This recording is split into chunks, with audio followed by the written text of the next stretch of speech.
Solubility product. तो अब मैं पूरे चैप्टर में दो तरह के कंपाउंड्स की बात करूंगा। वो दोनों कंपाउंड्स होंगे सॉल्ट। एक सॉल्ट जो पानी में पूरा सॉल्युबल है और एक सॉल्ट जो पानी में पार्शियली सॉल्युबल है।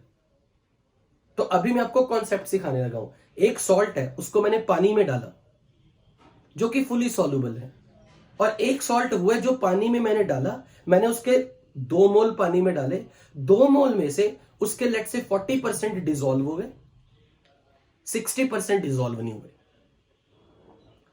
जो सॉल्ट पार्शियली डिसॉल्व होता है, उसको बोलते हैं स्पेरिंगली सॉल्युबल सॉल्ट। और ये जो सॉल्युबिलिटी प्रोडक्ट टर्म है, ये हम सिर्फ स्पेरिंगली सॉल्युबल सॉल्ट के लिए यूज करते हैं। ये बिल्कुल वैसा टॉपिक चलेगा जैसा अभी तक आप चैप्टर पढ़ते आए हो ना, स्ट्रॉन्ग एसिड, वीक एसिड। क्या आपने पूरे चैप्टर में कहीं स्ट्रॉन्ग एसिड के लिए Ka यूज किया, pKa यूज किया स्ट्रॉन्ग एसिड के लिए? नहीं ना। तो इसी तरीके से कोई ऐसा सॉल्ट जो पानी में पूरा डिसॉल्व हो जाए, अगर मैंने उसके 2 मोल डाले और 2 के 2 मोल पानी में घुल जाए, उनके लिए हम कोई कांस्टेंट नंबर डिफाइन नहीं करते, के नंबर डिफाइन नहीं करते, यूज ही नहीं करते उसके लिए। लेकिन अगर कोई सॉल्ट ऐसा हो जो पानी में स्पेरिंगली सॉल्युबल है, उसके लिए, क्योंकि वो वीक इलेक्ट्रोलाइट बन गया, लाइक वीक एसिड, वो पूरी तरह पानी में डिसॉल्व नहीं होगा, तो अब उसके लिए हम एक कांस्टेंट नंबर डिफाइन करेंगे जिसको बोलते हैं सॉल्युबिलिटी प्रोडक्ट, और इसका सिंबल होता है KSP, सॉल्युबिलिटी प्रोडक्ट। तो बिल्कुल आपने ऐसे मान के चलना है, अगर आपका सॉल्ट पानी में कंप्लीटली सॉल्युबल है तो इसका यह मतलब है कि वो सॉल्ट पानी में जैसे डालोगे अपने आयंस में डिसोसिएट हो जाएगा, यानी कि वो स्ट्रॉन्ग इलेक्ट्रोलाइट है। जब मैंने चैप्टर की बिगिनिंग में स्टार्ट किया था ना, आपको जब सिखाया था इलेक्ट्रोलाइट 3 तरह का होता है, एसिड, बेस, सॉल्ट। एसिड भी 2 तरह के, strong acid, weak acid, base, strong base, weak base. तब मैं बात ऐसे करता था, स्ट्रॉन्ग एसिड वो जिसका अल्फा 1 हो, स्ट्रॉन्ग वीक एसिड वो जिसका अल्फा लेस देन 1 हो। स्ट्रॉन्ग बेस का अल्फा 1 होगा, वीक बेस का अल्फा लेस देन 1 होगा। अब इसी तरीके से हम ये नहीं वर्ड बोलते strong salt, weak salt. Strong salt, weak salt word नहीं बोलते। जो सॉल्ट, जिस सॉल्ट का अल्फा 1 है, उसको बोलते हैं फुली सॉल्युबल सॉल्ट। और जिस सॉल्ट की सॉल्युबिलिटी पानी में कंपैरेटिवली कम है, यानी कि वो कंप्लीटली डिसॉल्व नहीं होगा, पार्शियली डिसॉल्व होगा, यानी कि उसका अल्फा लेस देन 1 है। और जिस इलेक्ट्रोलाइट का अल्फा लेस देन 1 होगा, आप उसी के लिए Ka, Kb यूज करते हो। तो हम ऐसे सॉल्ट, एसिड बेस नहीं, ऐसे सॉल्ट जो पानी में पार्शियली डिसॉल्व होंगे, जिनका अल्फा लेस देन 1 होगा, उनके लिए हम ये वर्ड यूज करते हैं KSP। रफली अंदाजे के तौर पे बता रहा हूं, जिन भी सॉल्ट्स की KSP वैल्यू 10⁻³ से कम होती है, उनको हम ऑलमोस्ट बोलते हैं कि लाइक वो ना के बराबर सॉल्युबल है। जैसे आप किसी स्ट्रॉन्ग एसिड, वीक एसिड की स्ट्रेंथ का कंपैरिजन Ka के बेस पे करते हो ना, आप बोलते हो ना, अगर मोर देन 1 वीक एसिड आ गए तो जिसका Ka बड़ा वो मोर एसिडिक, जिसका Ka छोटा वो लेस एसिडिक। बिल्कुल उसी तरह अगर मैंने आपके सामने 3-4 सॉल्ट रख दिए, मैंने उनकी KSP वैल्यू दे दी, तो जिसकी KSP सबसे ज्यादा, आप बोलोगे okay, it is expected to be most likely to be more soluble in water. जिसकी KSP सबसे कम, आप उसके बेसिस पे बोल दोगे ये बहुत कम सॉल्युबल होगा पानी में। तो जैसे Ka, Kb वर्ड होते हैं, वैसे ही KSP वर्ड यूज होता है। ठीक है।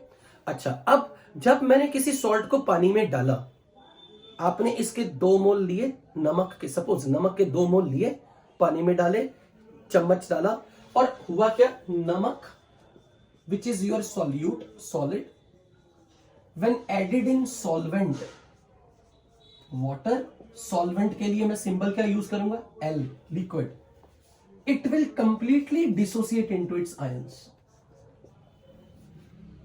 और ये जो इसके आयंस बनेंगे, क्या इनका हाइड्रोलिसिस होता है? नहीं होता। तो जब ये पानी में डिसोसिएट कर गए, तो एक्चुअल में क्या हो रहा है, ध्यान से समझना, यहां पर भी एक रिवर्सिबल रिएक्शन है। जो सॉल्ट पानी में फुली सॉल्युबल है ना, ये भी एक रिवर्सिबल रिएक्शन है। पर एक्चुअल में क्या हो रहा है, द मोमेंट पानी में मैंने 2 मोल नमक डाला, 0 टाइम पे 2 मोल नमक डाला, जैसे यहां पर इक्विलिब्रियम आएगा, 2 में से अगर x डिसोसिएट हुआ तो 1:1 रेशो में ये भी x और ये भी x बनेगा। ऐसे ही करते ना हम न्यूमेरिकल, क्योंकि x into 1 divide by 1, x into 1 divide by 1। पर जब मैं ये देख रहा हूं ना, नमक को मैंने पानी में डाला और घोला और छोड़ दिया, यानी कि अपनी मर्जी से नमक का कितना हिस्सा पानी के अंदर अपने आयंस के फॉर्म में बैठा है।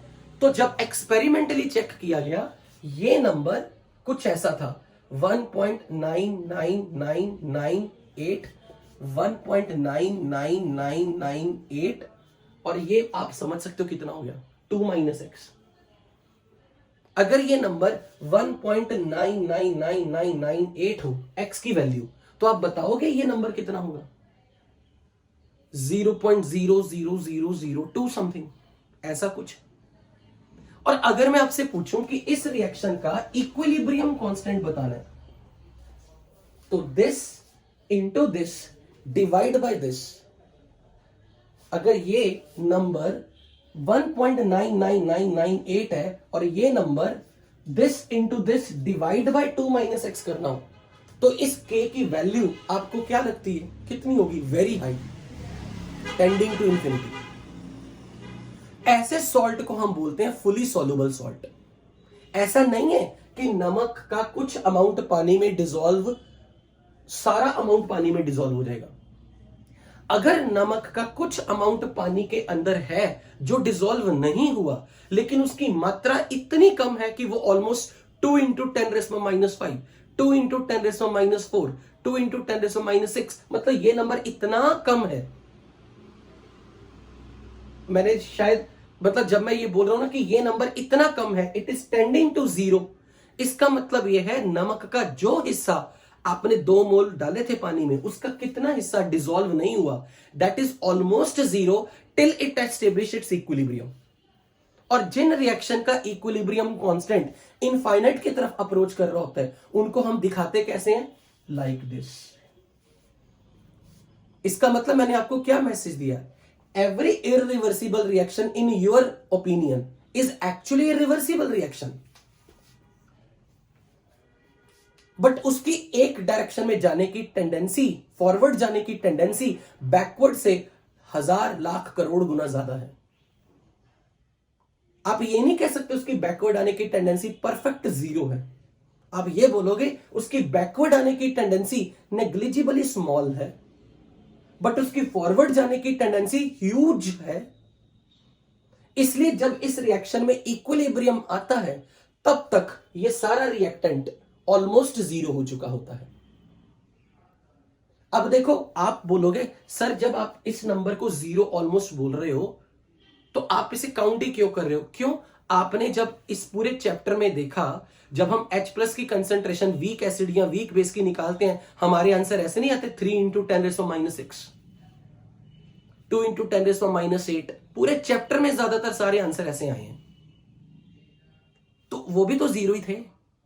इसका मतलब इस चैप्टर में 3 × 10⁻⁶, 2 × 10⁻⁷, हम वो 0 नंबर भी तलाश रहे हैं कि वो 0 नंबर कितना है।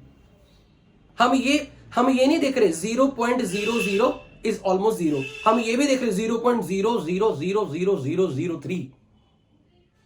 तब भी तुम पूरी कैलकुलेशन लगा के, अप्रोक्सीमेशन लगा के, वो छोटे छोटे 0 की तरफ बनने वाले नंबर्स को ढूंढ ही रहे हैं ना पूरे चैप्टर में। तो मैं ये भी आपसे पूछ सकता हूं, अगर मैं NaCl का एक इक्विलिब्रियम कांस्टेंट आपको रफली दे दूं, मैं बोल दूं NaCl का इक्विलिब्रियम कांस्टेंट है 10⁸, तो आप क्या बोलोगे? This into this divide by this is 10⁸, और उससे मैं बोलूं कि ये नंबर बताओ। तो एक्चुअली मैं ये समझाना चाहता हूं कि जिस सॉल्ट को हम बोलते हैं ना फुली सॉल्युबल इन वाटर, और जिस सॉल्ट को हम बोलते हैं, जो इलेक्ट्रोलाइट को बोलते हैं कि वो स्ट्रॉन्ग इलेक्ट्रोलाइट है, उसका अल्फा 1 है, हम उसको भी रिवर्सिबल बोल सकते हैं। पर उसकी रिवर्सिबिलिटी का मतलब ये नहीं है कि बैकवर्ड आने की टेंडेंसी और फॉरवर्ड आने की टेंडेंसी एक जैसी है। इक्विलिब्रियम जब आएगा तब तो फॉरवर्ड जाने की टेंडेंसी और बैकवर्ड आने की टेंडेंसी बराबर हो गई, पर जब तक इक्विलिब्रियम नहीं आया था इस रिएक्शन की फॉरवर्ड जाने की टेंडेंसी बहुत बहुत ज्यादा थी। लेकिन जब इक्विलिब्रियम जब आ गया उस समय तो फॉरवर्ड और बैकवर्ड की टेंडेंसी बराबर हो जाती है। थर्मोडायनामिक्स में यही पढ़ा था। लेकिन जब तक इक्विलिब्रियम आएगा तब तक ये रिएक्टेंट की क्वांटिटी, जिसकी क्वांटिटी प्रोडक्ट के कंपैरिजन में देखूंगा तो ये नेग्लिजिबली स्मॉल होगी। आप ये नहीं कह सकते कि इनमें इक्विलिब्रियम नहीं आता, इक्विलिब्रियम आता है। बस उस इक्विलिब्रियम मिक्सचर में, इक्विलिब्रियम मिक्सचर का मतलब आपने क्या पढ़ा अभी तक पूरी केमिस्ट्री में, रिएक्टेंट भी है प्रोडक्ट भी है, पर रिएक्टेंट बहुत कम क्वांटिटी में है, इतनी स्मॉल क्वांटिटी में है कि उसको आप प्रैक्टिकली डिटेक्ट भी कर लो, बहुत बड़ी बात है। इसलिए जो सॉल्ट फुली सॉल्युबल होते हैं, आप ये बोलोगे उसका जो हिस्सा पानी में आयंस की फॉर्म में चला गया, इसको बोलते हैं डिसॉल्व्ड फॉर्म ऑफ सब्सटेंस। जिसको आप डिसॉल्व्ड नमक बोलते हो ना, नमक पानी में डाला, और आम भाषा में बोलते हो नमक पानी में घुल गया, ये ले नमकीन पानी पी ले।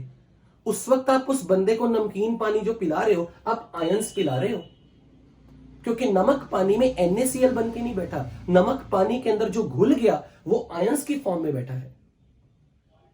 और जब आपने नमक के 2 मोल डाल के, चम्मच डाल के घोलने के लिए छोड़ दिया था, तो जिस भी टेम्परेचर पे आपने उसको घोलने के लिए छोड़ा था ना, उस टेम्परेचर पे इसके इतने इतने मोल्स बन चुके थे, और वो उसके लिए सैचुरेशन पॉइंट था।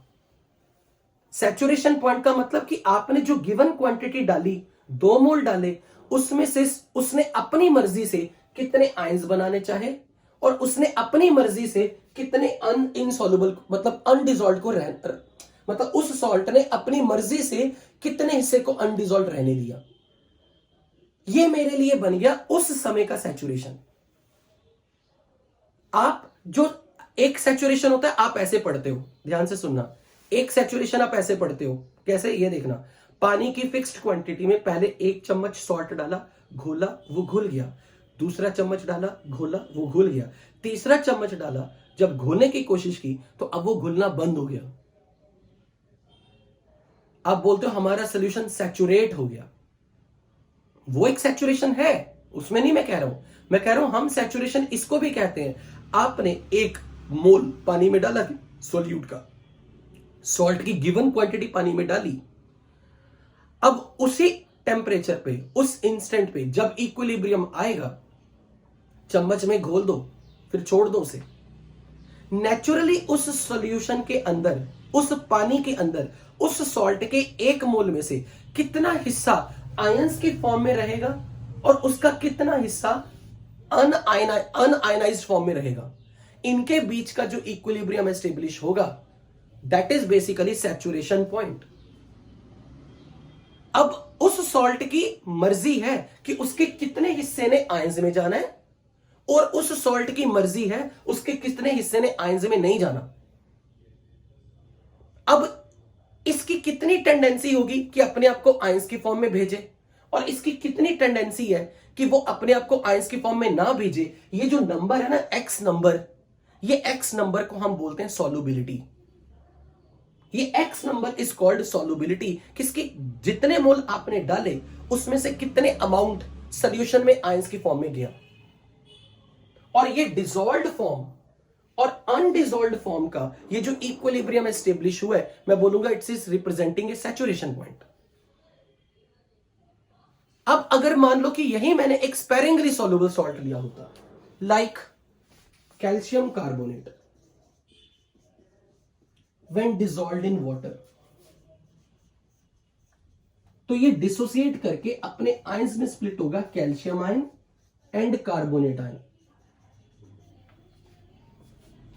द मोमेंट मैंने कैल्शियम कार्बोनेट, जब एक तो ना सबसे बड़ी प्रॉब्लम पता क्या होती है, उसमें आपकी गलती नहीं कि हम केमिस्ट्री वालों की गलती है, पढ़ाने वालों की, हम आपके सामने रिएक्शन लिख देते हैं, ये रिएक्शन सिर्फ कॉपी पे आप लिख रहे हो बस। अब मैं प्रैक्टिकली क्या कर रहा हूं, पानी का ग्लास लिया, उसमें मैंने 2 मोल कैल्शियम कार्बोनेट डाले, चम्मच से हिलाया और छोड़ दिया।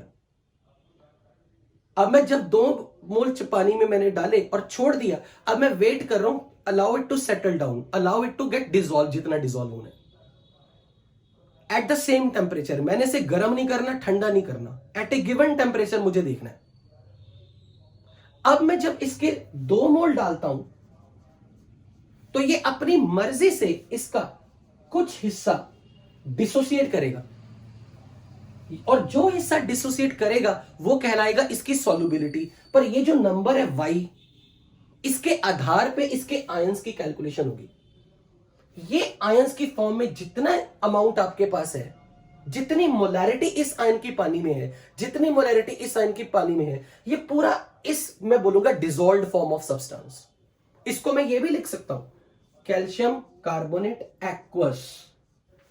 जब मैंने लिखना ना CaCO3 एक्वस, तो आपने उसे अपने दिमाग में पढ़ना, अच्छा सर इसकी बात कर रहे हैं। सो जब भी कभी सैचुरेशन पॉइंट आएगा, यानी कि एट ए गिवन टेम्परेचर, आपने जब उसके 2 मोल पानी में डाले, चम्मच से हिला दिया, ये सब कर सकते हो, पर गर्म ठंडा कुछ नहीं करना, बीच में कोई और चीज नहीं मिलानी, जस्ट प्योर वाटर में सॉल्ट डाल दिया, घोला। Now allow it to settle down, जितना घुलना घुल जाएगा। अब y के हिसाब से ये नंबर y मोलर और ये y मोलर है। अब मैं बोलूंगा कि जब फॉर सम टाइम, जब आपने घोलने के बाद छोड़ दिया, इसमें अपनी मर्जी से कितना तोड़ा, इसे 2 में से कितना टूटा, ये नंबर डिसाइड करेगा इसकी सॉल्युबिलिटी। और अब जब मैं इसमें इक्विलिब्रियम कांस्टेंट लगाऊंगा, इसकी कंसंट्रेशन इनटू इसकी कंसंट्रेशन, ये तो सॉलिड है, ये तो सॉलिड है, इसके लिए तो मुझे 1 लिखना पड़ेगा। केमिकल इक्विलिब्रियम में यही किया था कि जब आप K का एक्सप्रेशन लिखते हो तो आप बोलते हो इसकी concentration raise to power coefficient, इसकी concentration raise to power coefficient, divide by for solid it's 1। तो ये नंबर जो K मैं लिख रहा हूं ना, इसका नाम है सॉल्युबिलिटी प्रोडक्ट, सॉल्युबिलिटी प्रोडक्ट। और ये जो y नंबर की वैल्यू आई √KSP, ये y नंबर मुझे बता रहा है कि 2 में से ये अपनी मर्जी से कितना घुलेगा। अब y की वैल्यू कहां से मिलेगी? KSP से, ये क्वेश्चन में मिली होगी। तो y नंबर के हिसाब से जब मुझे KSP वैल्यू अगर क्वेश्चन में दी होगी, तो अब आप एक चीज ये बताओ, जब आपको KSP मिल गया, जब KSP मिल गया तो आप y निकाल सकते हो। अब ये y आपको बताएगा कि 2 मोल में से आपने कितना, 2 मोल में से इसकी मर्जी कितने अमाउंट में आयंस में जाने की है। अब इस एक्सप्रेशन में मुझे ये बताओ, क्या इस 2 मोल का अगर मैंने 5 मोल लिखे होते या 3 मोल लिखे होते या 6 मोल लिखे होते, क्या यहां उसका यूज आया? अगर ये इसकी सॉल्युबिलिटी है तो क्या इस 3, 5 की कुछ मर्जी चली? नहीं चली। यानी कि आप उस सॉल्ट के अगर 3 मोल डालते, 0.1 मोल डालते, 0.5 मोल डालते स्टार्टिंग में, उससे लेना देना नहीं होता। उस सॉल्ट ने अपनी मर्जी से कुछ हिस्सा डिसॉल्व कर देना है, डिसोसिएट करा देना है। जो डिसोसिएट कर गया उसके हिसाब से ये डिसॉल्व होगा। अगर ये नंबर ऑलमोस्ट 2 बन गया, नियरली 2 बन जाए, यानी कि y नियरली 2 बन जाए, यानी कि ये चीज 0 हो गई, तो मैं कह दूंगा कि कैल्शियम कार्बोनेट मेरा फुली सॉल्युबल है। राइट? अगर कोई आपसे पूछे ना, what do you mean by the soluble salt, soluble salt का एक्चुअल मीनिंग ये है, जिसकी अगर मैं रिवर्सिबल रिएक्शन में K को डिफाइन करने जाऊं, तो उसके K को डिफाइन करते वक्त, अब यहां देखो, दिस इंटू दिस, अब मैं डिवाइड बाय, अगर मैं जैसे पहले बोल रहा था ना, इसको डिवाइड बाय 0 ले लो, पर आप तो ये सॉलिड है ना? रियलिटी में तो सॉलिड को K के एक्सप्रेशन में नहीं लिखते। तो अगर मैं इसको थ्योरेटिकली बोल रहा हूं, theoretically it is tending to infinity, but actual में ऐसा नहीं बोलना चाहिए हमें। आप बस इतना यहां पे बोल सकते हो, अगर ये x नंबर कुछ इस तरीके से आ जाए कि इसे 0 होना पड़ जाए, जबकि आप इस रिएक्शन का इक्विलिब्रियम कांस्टेंट अगर लिखते तो आप ऐसा लिखते, this into this divide by 1। Solid word के लिए तो कुछ लिखना ही नहीं चाहिए था हमें, पर आप यहां से यह जरूर बता सकते हो कि इस सॉल्ट का अल्फा 1 बन गया, x/2 अल्फा 1 बन गया। और जिस सॉल्ट का अल्फा 1 बनने के जा रहा है तो उस सॉल्ट को आप स्ट्रॉन्ग इलेक्ट्रोलाइट बोलोगे या वीक इलेक्ट्रोलाइट बोलोगे? Strong electrolyte. So if your salt is a strong electrolyte, we call it like a fully soluble salt.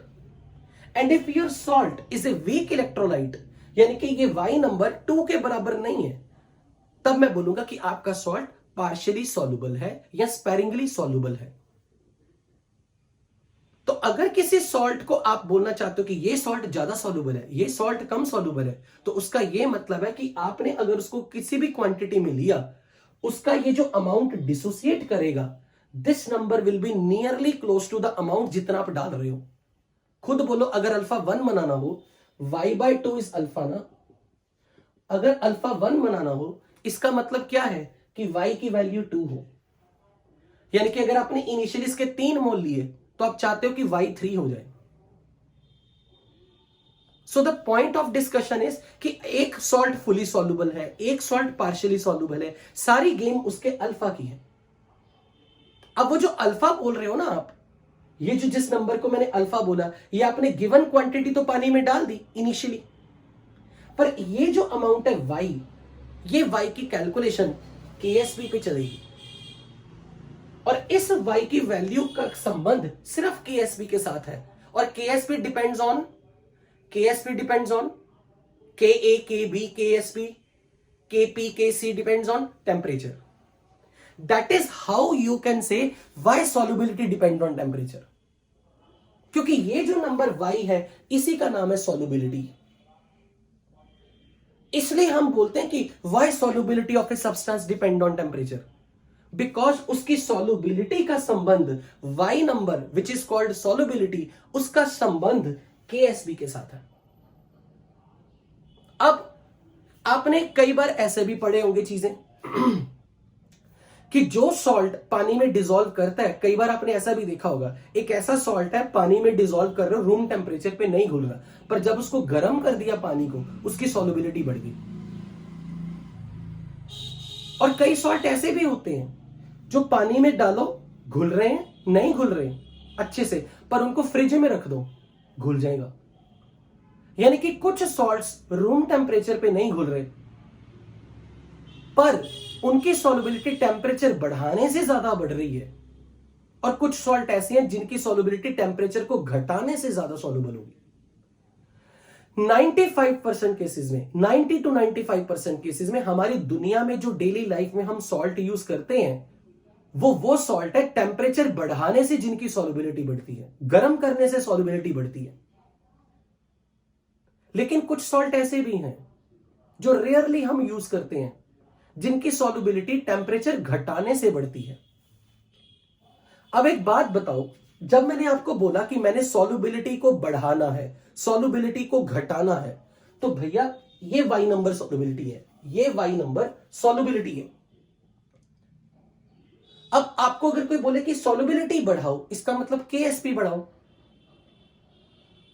तो अब टेम्परेचर को बढ़ाने से KSP बढ़ेगा या टेम्परेचर को बढ़ाने से KSP घटेगा, ये डिसाइड करेगा कि ये रिएक्शन फॉरवर्ड में, ये सॉल्ट की रिएक्शन फॉरवर्ड में एक्सोथर्मिक है या एंडोथर्मिक है. यानी कि किसी सॉल्ट का डेसोल्यूशन, किसी सॉल्ट का पानी के अंदर आयंस की फॉर्म में जाना, क्या एक्सोथर्मिक होगा या एंडोथर्मिक होगा, ये आप या मैं देख के नहीं बता सकते. उसके लिए हम ये चलेंगे थर्मोकेमिस्ट्री में. अब थर्मोकेमिस्ट्री क्या कहती है, जब आप किसी सॉल्ट को पानी में डिसॉल्व करते हो तो वहां दो टर्म यूज होंगी.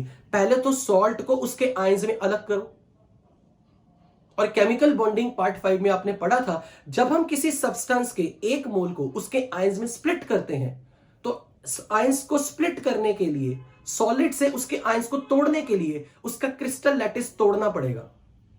We will require its lattice energy to break the solid.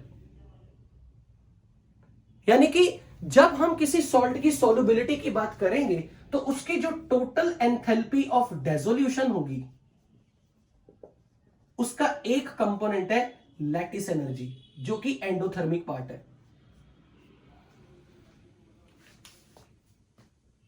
किसी सॉल्ट को उसके आयंस में स्प्लिट करना, फिर हमने बोला था एक बार आयंस बन गए ना, तो अब उन आयंस को पानी के मॉलिक्यूल घेर लेंगे।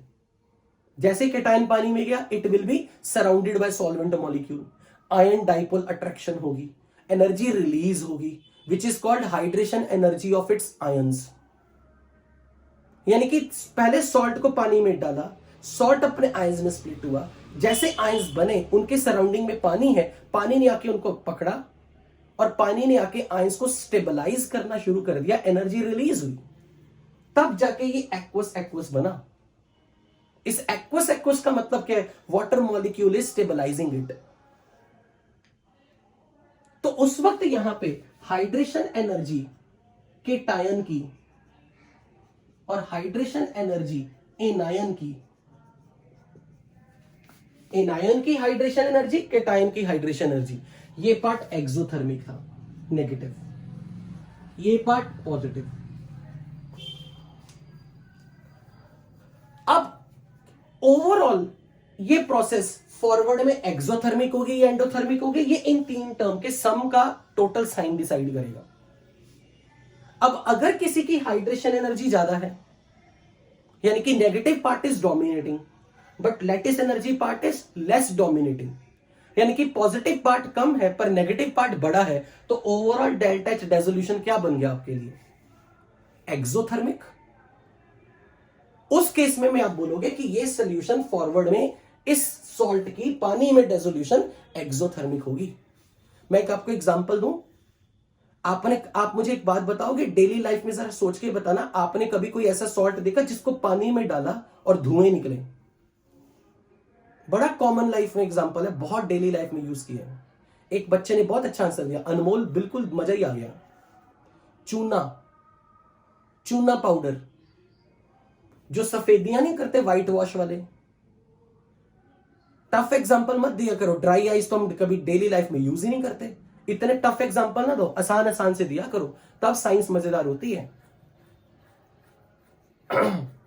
सिंपल से सस्ता सा इजी एग्जांपल डेली लाइफ में यही है, कैल्शियम कार्बोनेट, ये चूना पानी में मिला दो, गर्म हीट निकलती है। सीमेंट ले लो, सीमेंट में भी ऐसे ही होगा।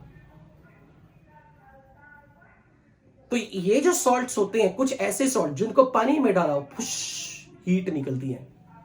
कभी भी देख लेना घर में सफेदी करने वाला आया हो, सफेदी करने वाले जब आते हैं ना घर में, व्हाइट वॉश करने वाले, जब वो डिस्टेम्पर मिक्स करते हैं तो उसमें जब डालते हैं सबको बोलते थोड़ा पीछे हो जाओ, इसकी हीट निकलेगी। नहीं किया तो कुछ नहीं होता। कभी सफेदी करने वाली जॉब कर लेना, टाइम पास पता लग जाएगा, पार्ट टाइम जॉब में बड़ा मजा आएगा, केमिस्ट्री फील होगी। ओके पर इसका मतलब क्या है? अगर मैंने किसी सॉल्ट को पानी में डाला और एनर्जी रिलीज हुई, तो इसका यह मतलब हो गया कि उसकी hydration energy part is very dominating. In fact मैंने चूना इसको बोल दिया, वो एक्चुअली ये नहीं था, वो कैल्शियम हाइड्रोक्साइड है, कैल्शियम हाइड्रोक्साइड। तो जब ओवरऑल ये नेगेटिव पार्ट डोमिनेटिंग होगा, तो अब हम बोलेंगे कि ये रिएक्शन फॉरवर्ड में एक्सोथर्मिक है। मान लो कि ये एक्सोथर्मिक है, सपोज मैंने इसको बोल दिया, लेट अस सपोज एक्सोथर्मिक है। अब मुझे आप केमिकल इक्विलिब्रियम की थ्योरी सुनाओ।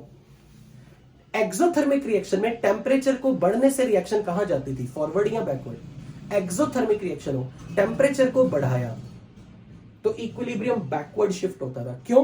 क्योंकि उसका केएसपी घटता था, उसके केस में के इक्विलिब्रियम घटता था। तो जिन प्रोसेसेस में ओवरऑल डेल्टा एच डेसोल्यूशन एक्सोथर्मिक होगा, यानी कि जिन सॉल्ट का पानी में डेसोल्यूशन, डेसोल्यूशन का मतलब आयंस का फॉर्मेशन, एक्वस फेज में आयंस का फॉर्मेशन इज डेसोल्यूशन।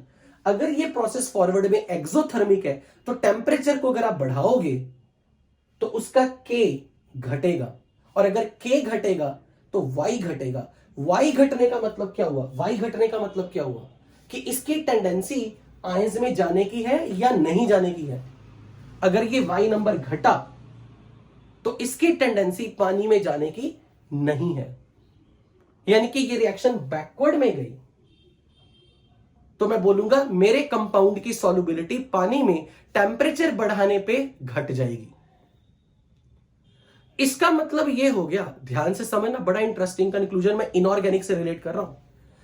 जिस केटायन की या जिस एनायन की हाइड्रेशन एनर्जी ज्यादा होगी, जिस केटायन या जिस एनायन की हाइड्रेशन एनर्जी ज्यादा होगी, उसका एंथैल्पी ऑफ डिसोल्यूशन एक्सोथर्मिक होगा।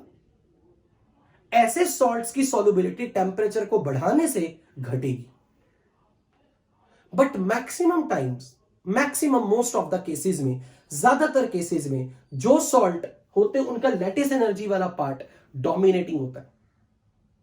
और अगर लैटिस एनर्जी वाला पार्ट डोमिनेटिंग है, ये पॉजिटिव पार्ट डोमिनेटिंग है और हाइड्रेशन एनर्जी कंपैरेटिवली कम है, तभी तो हम बोल रहे हैं कि हमारा सॉल्ट अच्छा सॉल्युबल नहीं है, पार्शियली सॉल्युबल है।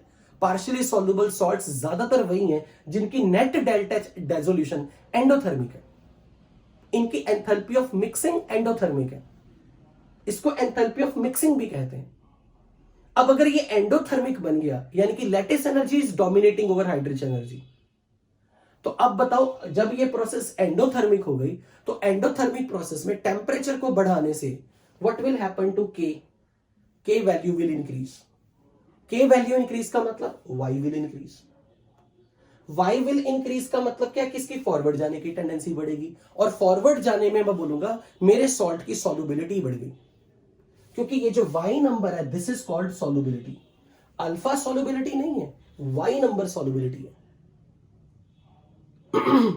तो अब मुझे आपसे ये चीज पूछनी है, सबसे पहले आपको ये चीज समझ में लगी क्यों, कैसे बोला जाता है कि ये सॉल्ट पानी में ज्यादा सॉल्युबल है या ये सॉल्ट पानी में कम सॉल्युबल है, बेस्ड ऑन के वैल्यू, यानी कि उसका कितना हिस्सा डिसोसिएट करेगा अपने आयंस में। और जब इक्विलिब्रियम आएगा, इक्विलिब्रियम के लिए मैं वर्ड यूज करूंगा, जब सैचुरेशन पॉइंट पे मैं देखूंगा कि इसकी क्वांटिटी ज्यादा है या इसकी क्वांटिटी ज्यादा है। अगर इसकी क्वांटिटी ज्यादा है और ये ऑलमोस्ट जीरो की तरफ अप्रोच कर रहा होगा, मैं कहूंगा मेरा सॉल्ट पानी में फुली सॉल्युबल है। और जो सॉल्ट पार्शियली सॉल्युबल होते हैं उनके लिए ये नंबर की वैल्यू बहुत छोटी छोटी होगी, बहुत छोटी, और ये नंबर सिग्निफिकेंटली बिग होगा, यानी कि उसकी टेंडेंसी सॉलिड फॉर्म में रहने की ज्यादा है। राइट? अब पहले दूसरी चीज का आंसर दो। Tell me why solubility depend on temperature. Why solubility depends on temperature? Because solubility is connected with KSP. Solubility का संबंध इक्विलिब्रियम कांस्टेंट KSP से है। अब मुझे एक चीज ये बताओ, क्या सारे सॉल्ट्स की सॉल्युबिलिटी टेम्परेचर बढ़ाने से बढ़ती है? क्या हर सॉल्ट की सॉल्युबिलिटी टेम्परेचर बढ़ाने से बढ़ेगी? नहीं, जरूरी नहीं है। ये डिपेंड किस पे करेगा? उस सॉल्ट का एंथैल्पी ऑफ डिसोल्यूशन क्या है। जिस सॉल्ट का एंथैल्पी ऑफ डिसोल्यूशन पॉजिटिव होगा, एंडोथर्मिक होगा, मतलब lattice energy part is dominating over hydration energy, तो हम क्या लिखेंगे? इफ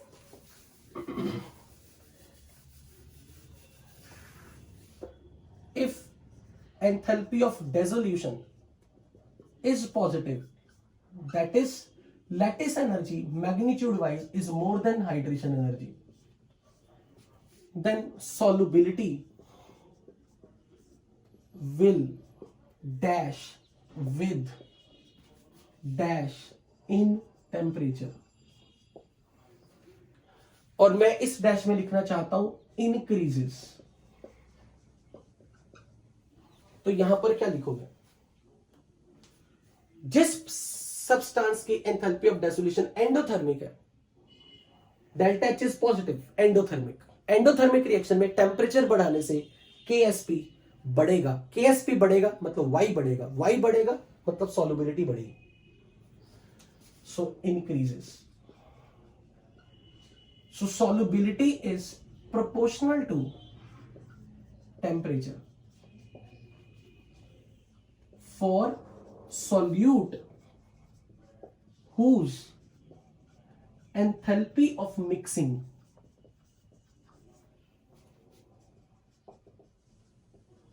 or dissolution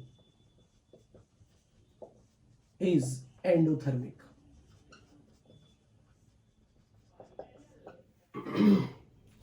और अब आप इसका उल्टा खुद लिखोगे, खुद अपने आप लिख लेना, इसके नीचे 2-3 लाइन छोड़ देना। If delta H desolution is negative, पूरा लिखो अपने आप खुद से, if delta H desolution is negative मतलब lattice energy is less than hydration energy.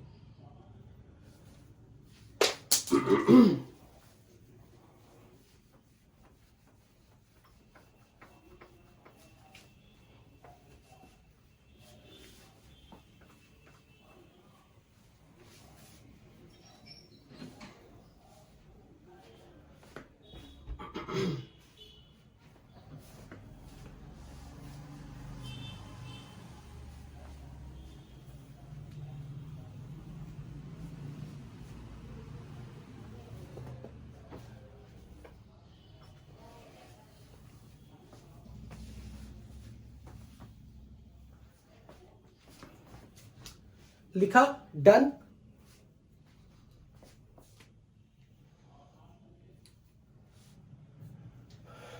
If delta H dissolution is negative, lattice energy is less than hydration energy, magnitude.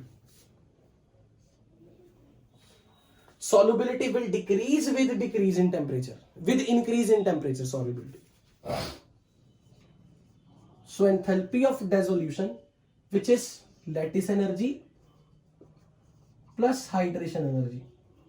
This part is endothermic, this part is exothermic.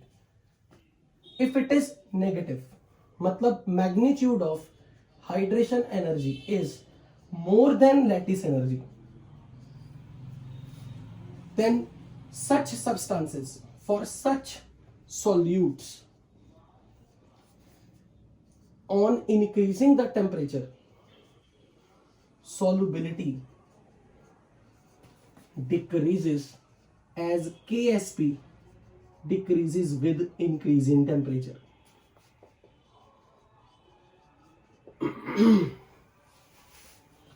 मान लो मैंने आपको कोई salt दिया AXBY और मैंने बोला write down the reaction at its saturation point. इसका मतलब अब क्या है, जब मैंने बोला ना कि write down its expression, write down it's reaction for saturation point, तो अब इसको आप कैसे लिखोगे? When it is dissolved in water, it will dissociate into its ions. इनको तोड़ना आना चाहिए। तो A के ऊपर चार्ज Y पॉजिटिव और B के ऊपर X माइनस, इंटरचेंज। और A के पैरों में X एटॉमिसिटी, ये इसका कोफिशिएंट, B के पैरों में Y एटॉमिसिटी, ये इसका कोफिशिएंट, और यहां लिखोगे एक्वस।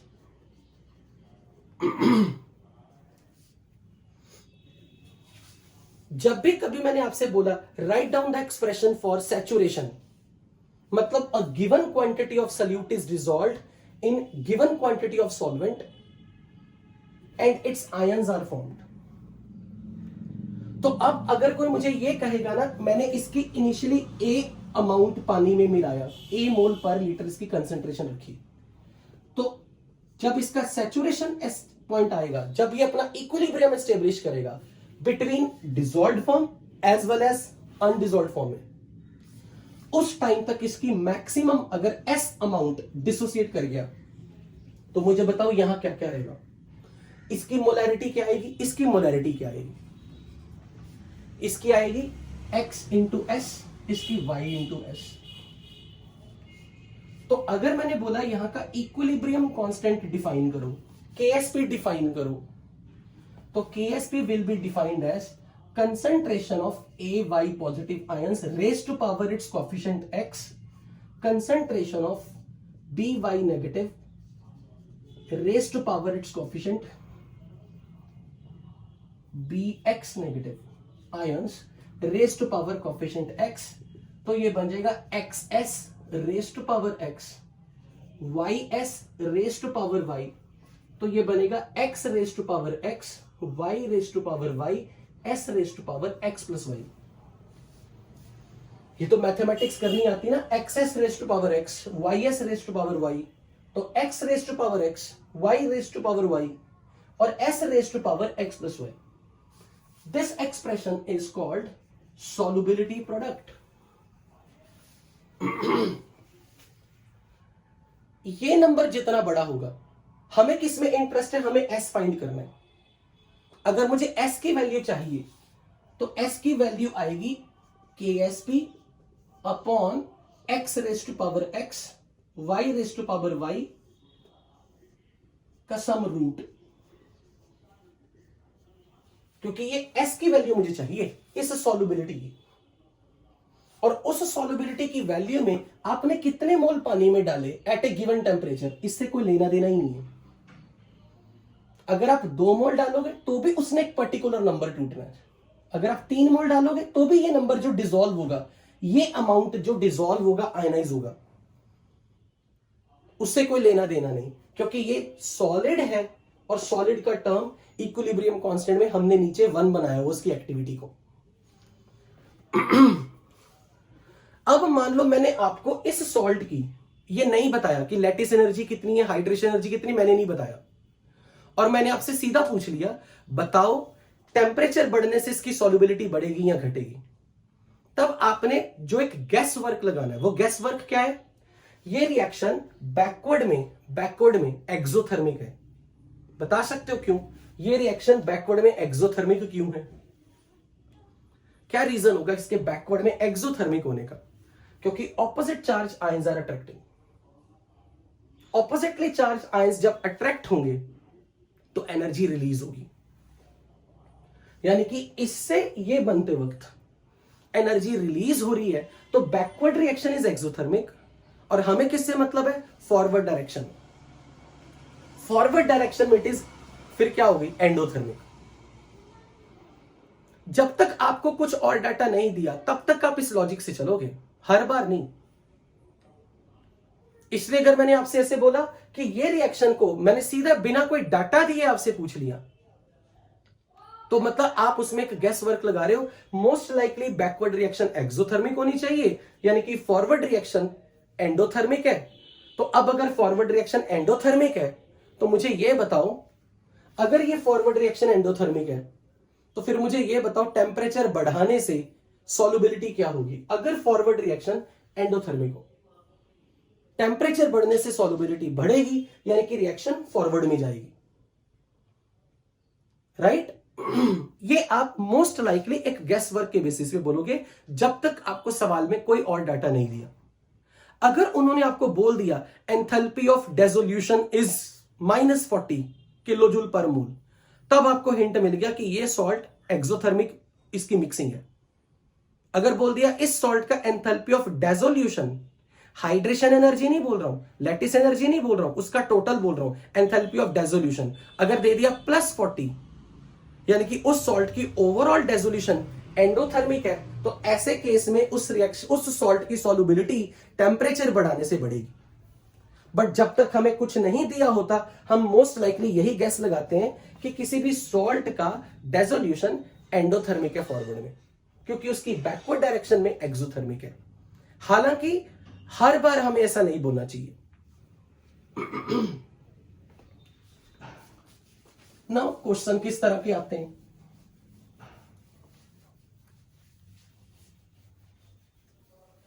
अब मैं क्वेश्चन सिखाने से पहले मैं आपको एक चीज की ना एक फीलिंग दिलाना चाहता हूं।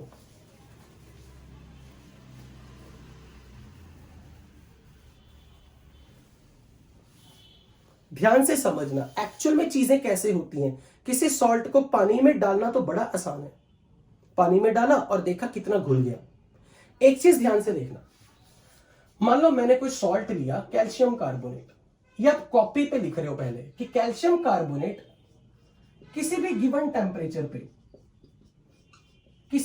टेम्परेचर पे अपने इक्विलिब्रियम में एग्जिस्ट करेगा। यानी कि अगर कैल्शियम कार्बोनेट के आपके पास कुछ मोल्स है ना, अगर मैंने कैल्शियम कार्बोनेट पानी में मिलाया और आपने बस चम्मच से घोला है, तो सॉल्यूशन के अंदर ये भी बैठा है, ये भी बैठा है, ये भी बैठा है, ये इनकी मोलर कंसेंट्रेशन है। ये तीनों चीजें हैं। हो सकता है कि इसकी मात्रा इसके मुकाबले में बहुत कम हो, और हो सकता है इसकी मात्रा इसके मुकाबले में बहुत कम है, इक्विलिब्रियम तक। और इक्विलिब्रियम का मतलब पानी में मैंने आपको चीनी घोल के दे दी ना, ये इक्विलिब्रियम सॉल्यूशन है।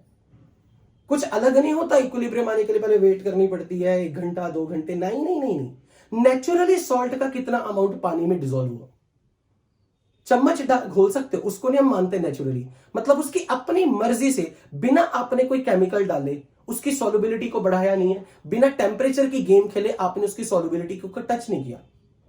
मतलब अगर मैंने कैल्शियम कार्बोनेट को आपको पानी में डाल के दे दिया और आपने चम्मच से घोल के कर दिया, अब रूम टेम्परेचर पर ही अगर उसके अंदर सॉल्यूशन के अंदर, ये देखना हमेशा आप किसी सॉल्ट को पानी में जब भी घुला हुआ देखोगे, आपके दिमाग में पिक्चर कैसी बनानी, मैं वो बनाने जा रहा हूं। कुछ आयंस है घूम रहे,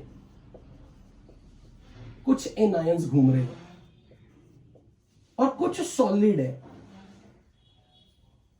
आपके दिमाग में ये पिक्चर होनी चाहिए किसी भी सॉल्ट की डिसॉल्व्ड फॉर्म की। जो नहीं घुला वो उसको मैंने सॉलिड फॉर्म में रखा है, दिस इज अनडिसॉल्व्ड। और ये जो आयंस हैं ये डिसॉल्व्ड फॉर्म में।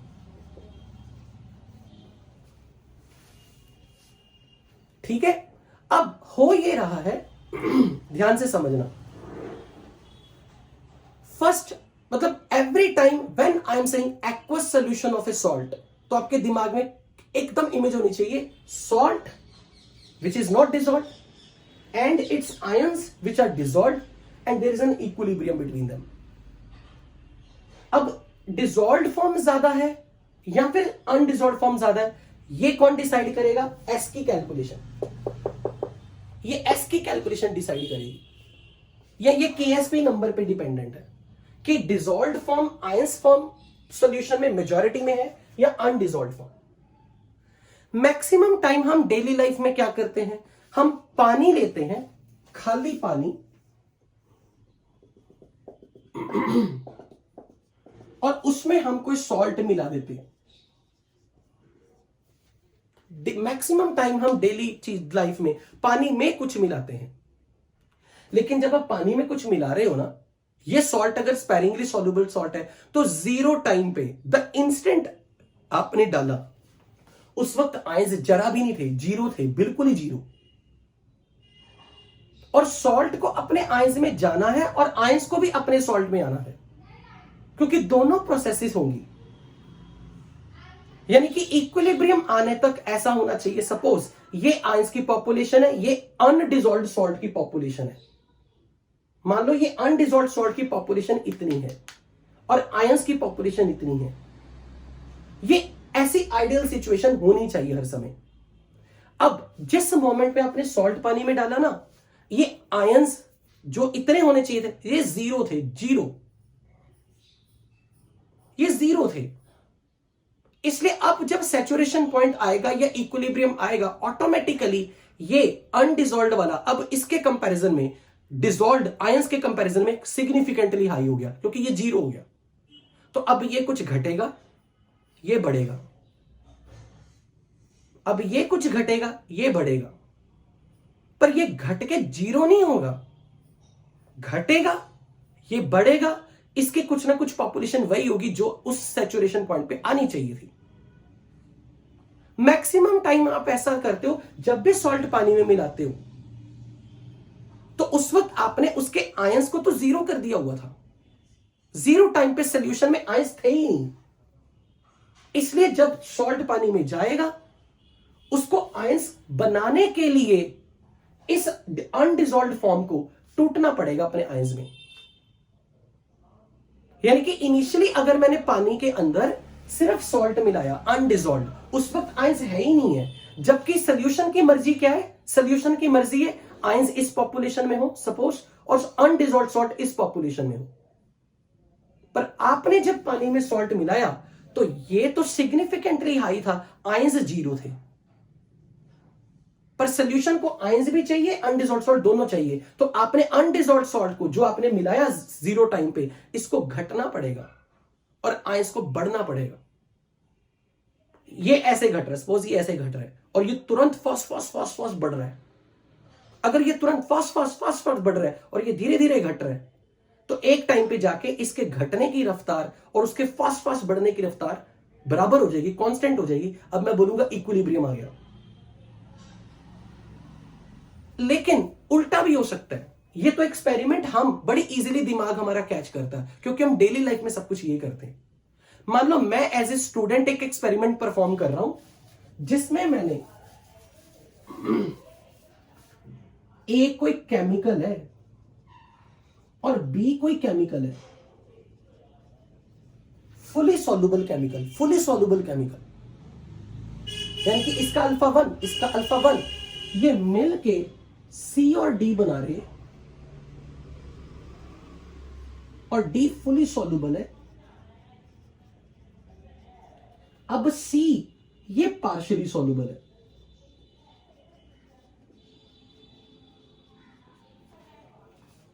एक्चुअली क्या होता है, लाइक एन एग्जांपल, मैंने सिल्वर नाइट्रेट लिया, पोटाशियम क्लोराइड डाला तो KNO3 बना, साथ में AgCl बना। हम डेली लाइफ में बहुत आराम से बोलते हैं AgCl के व्हाइट PPT, प्रेसिपिटेट्स। जो प्रेसिपिटेशन रिएक्शंस होती हैं, प्रेसिपिटेशन रिएक्शन, वो ऑलमोस्ट इरिवर्सिबली चलती हैं। यानी कि फिर से वही लॉजिक, ये है तो रिवर्सिबल, पर इसका equilibrium constant is more than 1000। यानी कि हमारे लिए वो प्रैक्टिकली ऐसे चल रही है। यानी कि अगर मैंने इसके 5 मोल डाले, इसके 5 मोल डाले, ये पूरी खत्म होके ये 5 मोल बन गए। पर अब ये AgCl जो पार्शियली सॉल्युबल है, जैसे इसकी पूरी क्वांटिटी बन गई ना, अब इसने अपना इक्विलिब्रियम एस्टेब्लिश करना है। इनको नहीं जरूरत इक्विलिब्रियम एस्टेब्लिश करने की, क्योंकि ये फुली सॉल्युबल है। इनका अल्फा 1 है, इसका अल्फा 1 है, इसका अल्फा 1 है, पर इसका अल्फा 1 नहीं है। पर रियलिटी में जब सॉल्यूशन में जब आपने AgCl बनाया ना, उस समय 0 इंस्टेंट पे जैसे सिल्वर AgCl बना इस बीकर के अंदर, उस समय ये सिर्फ आयंस की फॉर्म में था, Ag पॉजिटिव Cl-। ये ऐसा था। द इंस्टेंट AgCl पहली बार जब AgCl बना, ये डिसॉल्व्ड फॉर्म में था। पर क्योंकि AgCl पार्शियली सॉल्युबल है, इसका सॉल्यूशन में भविष्य ऐसा है, इसका सॉल्यूशन में भविष्य ऐसा है, लेकिन 0 टाइम पे ये सारे आयंस की फॉर्म में, डिसॉल्व्ड फॉर्म में है।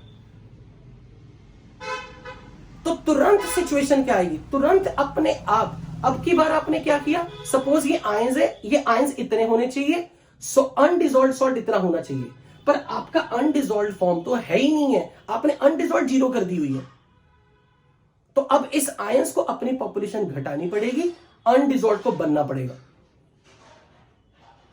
यानी कि हर बार ऐसा नहीं होता, सॉल्यूशन में आपने कुछ अनडिसॉल्व्ड डाला और वो अपने आयंस में टूटेगा, और कुछ टाइम बाद अनडिसॉल्व्ड घटेगा और आयंस बनेंगे।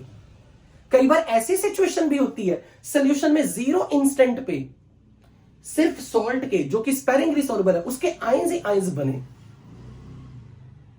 पर द मोमेंट वो आयंस बने, उनको अपने लिए हमेशा की इक्विलिब्रियम चाहिए, उसी के आयंस और उसी की अनडिसॉल्व्ड फॉर्म भी दोनों चाहिए। तो अब आयंस को घटना पड़ेगा, अनडिसॉल्व्ड को बनना पड़ेगा।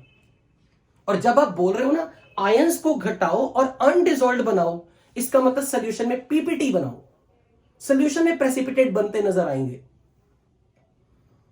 यानी कि सॉल्यूशन वॉमिटिंग कर रहा है, सॉल्यूशन अपने से सॉलिड बाहर निकाल रहा है। यानी कि उस समय मैं बोलूंगा कि ये जो इक्विलिब्रियम है ना, लाइक AgCl वाला,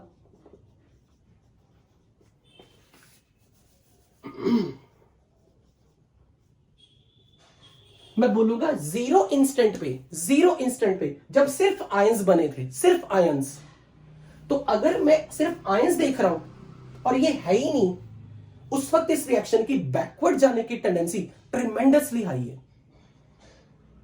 पर इसकी फॉरवर्ड आने की टेंडेंसी है ही नहीं, क्योंकि ये बैठा ही नहीं है। और सॉल्यूशन को ये भी चाहिए, सॉल्यूशन को ये भी चाहिए, उसको दोनों चाहिए। इसलिए आयंस को जब घटना पड़ेगा और ये बनना पड़ेगा, तो रिएक्शन बैकवर्ड जा रही है, बैकवर्ड। और बैकवर्ड जाएगी अपने आप, एक समय पे जाके ये बैकवर्ड जाना और फॉरवर्ड जाना बंद कर देगी, अपना इक्विलिब्रियम एस्टेब्लिश करेगी। इसमें कुछ ना कुछ AgCl के पीपीटी भी आपको दिखेंगे, ये भी दिखेगा, आयंस भी दिखेंगे। अब आंखों को जो चीज दिखती है, आंखों को जो चीज दिखती है, आयंस कभी नहीं दिखते। आंखों को ये आयंस कभी नहीं दिखेंगे क्योंकि ये डिसॉल्व हो चुकी है, पानी में समा चुके हैं। नमक पानी में घुलने के बाद दिखता नहीं है। लेकिन जो चीज आपकी आंखों को नजर आएगी, पीपीटी। अब ये पीपीटी नजर भी कब आएंगे? अगर पीपीटी की क्वांटिटी, पीपीटी की कंसंट्रेशन आयंस के कंसंट्रेशन के कंपैरिजन में बहुत ज्यादा हो। आयंस की कंसंट्रेशन के कंपैरिजन में अगर पीपीटी की कंसंट्रेशन बहुत ज्यादा है, तभी आपको पीपीटी दिखेगा। यानी कि जब आप कभी केमिकल इक्विलिब्रियम पढ़ते थे तो मैं एक ऐसा वर्ड यूज करता था, chemical equilibrium can be achieved from both sides. It can be achieved from reactant sides, it can be achieved from product side. ये वही गेम चल रही है। 90% केसेस में हम जब डेली लाइफ में एक्सपेरिमेंट करते हैं, हम किसी सॉल्ट को पानी में डालते हैं जो कि स्पैरिंगली सॉल्युबल होता है, तो 0 इंस्टेंट पे आपने उसकी सिर्फ अंदर उसकी अनडिजॉल्व्ड फॉर्म रख दी थी, पर आयंस तो थे ही नहीं। पर हर सॉल्ट का पानी के अंदर भविष्य, ये पिक्चर है। अब क्योंकि 0 इंस्टेंट पे यहां कोई आयन नहीं है, द मोमेंट आपने सॉल्ट डाला कोई आयंस नहीं है, अब ये अपने आप को घटाएगा और कुछ आयंस बनाएगा। तो इसकी पिक्चर ऐसी कुछ हो जाएगी। लेकिन यह भी पॉसिबल है जब आपने दो चीजें मिक्स कर दी और एक ऐसी चीज बना रहे हो जो रियलिटी में पीपीटी की फॉर्म में है, तो पर वो पीपीटी में उसी इंस्टेंट पे एक्चुअल में नहीं बन रही। एक्चुअल में पहले उसके आयंस बने हैं, पर जैसे आयंस अकेले बने, उनको इस फिगर में आना है। उनको दिख रहा है हमारे पास तो कुछ अनडिजॉल्व्ड फॉर्म है ही नहीं, तो इसलिए आयंस अपने आप को घटाएंगे, यानी कि ये इक्विलिब्रियम बैकवर्ड शिफ्ट होगा, क्योंकि उसको ऐसा लग रहा है it is C, it is C, it is 0। तो अब ये C minus X, C minus X, और ये कुछ बनेगा। और जैसे ये C minus X, C minus X, X बनेगा, इक्विलिब्रियम आएगा, ये सिचुएशन भी ऐसी बन जाएगी जो कि बिगिनिंग में ऐसी थी। बस आई होप आपको ये चीज समझ में आई होगी कि जब भी कभी किसी चीज के पीपीटी बनते हैं तो रियलिटी में कैसे चलती है चीजें। रियलिटी में बिगिनिंग में वहां जब सिर्फ आयंस होते हैं, तो आयंस को दिखता है कि हमारा अनडिजॉल्व्ड पार्टनर तो है ही नहीं, और इक्विलिब्रियम मिक्सचर में अनडिजॉल्व्ड भी चाहिए, डिजॉल्व्ड भी चाहिए। और अब अगर मैं बोलूंगा कि ये आयंस अपने आप को कुछ घटाएंगे और फिर इसे बनाएंगे, पर कोई भी चीज अपने आप को घटा के 0 नहीं करेगी, क्योंकि परफेक्ट 0 अगर हो गया तो इक्विलिब्रियम है ही नहीं है, इक्विलिब्रियम मिक्सचर ही नहीं है। I hope this is very clear to all of you कि रियलिटी में चीजें सॉल्युबिलिटी या सॉल्युबिलिटी प्रोडक्ट को हम कैसे फील करते हैं। ओके, अब हम चलते हैं न्यूमेरिकल पे।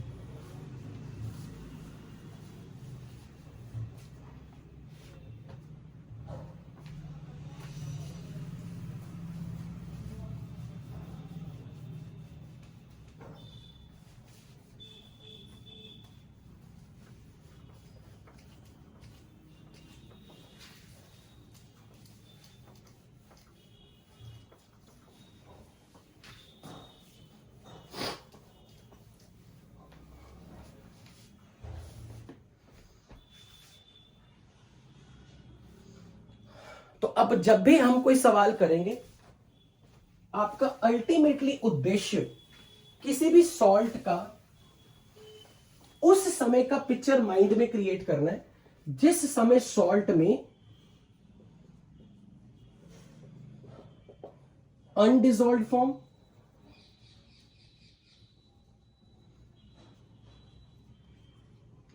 और उसकी आयंस फॉर्म में इक्विलिब्रियम एस्टेब्लिश दिखे।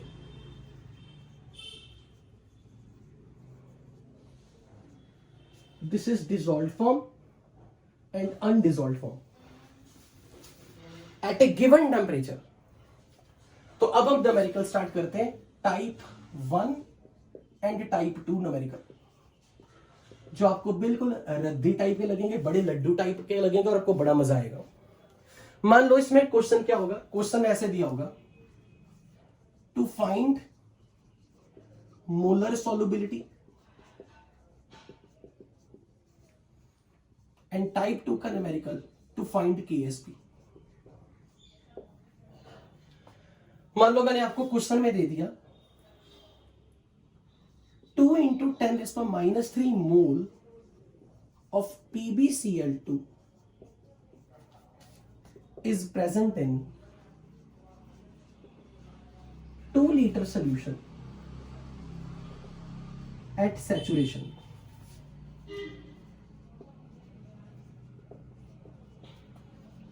Find its solubility and KSP। यानी कि मैंने इसी सवाल को देके आपको बोल दिया टाइप 1 मोलर सॉल्युबिलिटी बताओ, टाइप 2 केएसपी बताओ। तो इस पिक्चर को आपने कैसे देखना है कि आपने PbCl2, सबसे पहले आपका पेन ऐसे चलेगा, जिस सॉल्ट के लिए सॉल्युबिलिटी गिवन हो या पूछी गई हो, जिस सॉल्ट की केएसपी गिवन हो या पूछी गई हो, उसका पहले इस सिचुएशन वाला रिएक्शन लिखना है, इक्विलिब्रियम वाला रिएक्शन लिखना है। तो यानी कि आपको इसमें इंटरेस्ट है कि जब ये अपने सैचुरेशन पॉइंट पे होगा तो ये किस फॉर्म में पानी के अंदर होगा।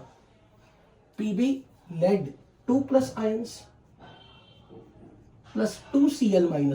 पर मुझे पता है इस चैप्टर में पूरी चिंता क्या है, हो सकता है आपको न्यूमेरिकल आता हो पर आपको रिएक्शन लिखनी नहीं आती है, और रिएक्शन लिखने से आपका न्यूमेरिकल गलत हो गया, यानी कि आपको तोड़ना नहीं आया। और जिनको तोड़ना नहीं आया वो एस ब्लॉक के लेक्चर्स जरूर देखें, क्योंकि आप ये गलती करके आने वाले हो। आज आपको बड़ी आसान लग रही है और मैं ये श्योर हूं कि आप अपने एग्जाम में 10 तारीख वाले टेस्ट में शायद ऐसा हो जाए, नहीं तो अगले टेस्ट में ऐसा हो जाए, आप बोलोगे सर मैं ना सॉल्ट को डिसोसिएट नहीं सही से लिखा, मेरा क्वेश्चन गलत हो गया। तो उस टाइम पे फिर ये मत कहना कि ये सिली मिस्टेक है, मैं कहूंगा ये पाप है, ब्लंडर मिस्टेक है। अब उन्होंने आपको क्या दिया, उन्होंने कहा है 2 × 10⁻³ mole of PbCl2 is present in 2 liter saturated solution at saturation। इस लाइन का मतलब यह कि अगर आपने A मोल इसमें 0 टाइम पे डाले थे ना, तो इक्विलिब्रियम आने तक A में से कुछ अमाउंट डिसोसिएट हुआ।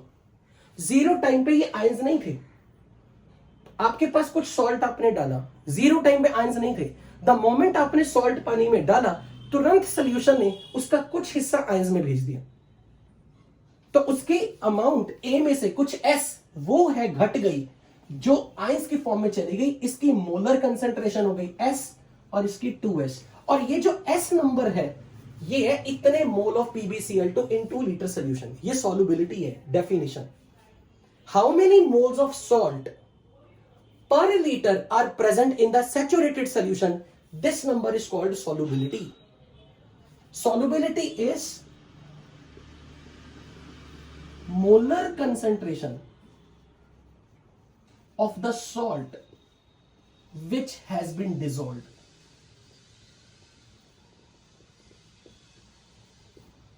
यानी कि जब भी कभी कोई आपको ये बोलेगा ना कि solubility वर्ड का मतलब क्या है, ये S नंबर क्या है, मतलब कितने इसके मोल पर लीटर आयंस के फॉर्म में चले गए, यानी कि S अमाउंट। तो अब मुझे इतना पता है 2 × 10⁻³ मोल है in 2 litre volume of solution, तो इसकी मोलर सॉल्युबिलिटी होगी 10⁻³। Units of solubility is molarity, mole per litre. तो अब अगर मुझे इसकी वैल्यू मिल गई 10⁻³ और इसकी वैल्यू 2 × 10⁻³, अब तो हर ढक्कन की एसपी निकाल सकता है। सॉल्युबिलिटी प्रोडक्ट कांस्टेंट की वैल्यू क्या आएगी, concentration of lead 2+ raised to power 1 into concentration of Cl negative raised to power 2 at the time of saturation। यानी कि सॉल्यूशन में ये बैठा है, ये बैठा है और ये बैठा हुआ है। तो अब अगर मैंने यहां पे lead 2+ की वैल्यू रख दी 10⁻³ इंटू 2 × 10⁻³ का स्क्वायर, तो ये बन जाएगा 4 × 10⁻⁹। अब एक बात बताओ, ये नंबर छोटा है या बड़ा है? ये नंबर छोटा है या बड़ा है? 4 × 10⁻⁹। जब भी कभी किसी रिएक्शन का इक्विलिब्रियम कांस्टेंट, चाहे वो के ए हो, चाहे वो के बी हो, चाहे वो के एस बी हो, चाहे के पी हो, चाहे के सी हो, अगर वो 10⁻³ से छोटा है, मतलब रियलिटी में तब हम उसे छोटा बोलते हैं। 10⁻³ से अगर कोई चीज छोटी हो गई तो हम बोलते हैं कि ये नंबर इज वेरी लेस। तो अगर मुझे उन्होंने बोला कि 2 × 10⁻³ मोल PbCl2 is present in 2 litre solution at saturation point, तो इसका मतलब कि ये उन्होंने मुझे बोल दिया कि ये जितना भी आपने स्टार्टिंग में लिया, हमें नहीं पता कितना लिया, पर उसका इतना अमाउंट ही डिसॉल्व करके आयंस में जाएगा। This is the definition. तो अब हमने इसकी मोलैरिटी निकाल ली। पहले हमने सॉल्युबिलिटी मोलैरिटी की टर्म एक्सप्रेस करनी है, फिर उससे आयंस की कंसंट्रेशन बनाएंगे। तो आयंस की कंसंट्रेशन जब बन गई तो अब आप बोलोगे कि सॉल्यूशन में जो इस वक्त सैचुरेशन पॉइंट पे मुझे इतने इतने आयंस दिख रहे हैं, यानी कि इतने molar ions. So this is all about like type 1 and type 2 का न्यूमेरिकल, जिसमें सॉल्युबिलिटी दे दी जाएगी तो KSP निकालो। तो मैं उल्टा भी पूछ सकता हूं,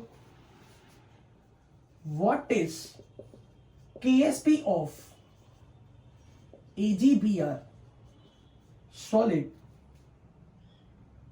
if its solubility is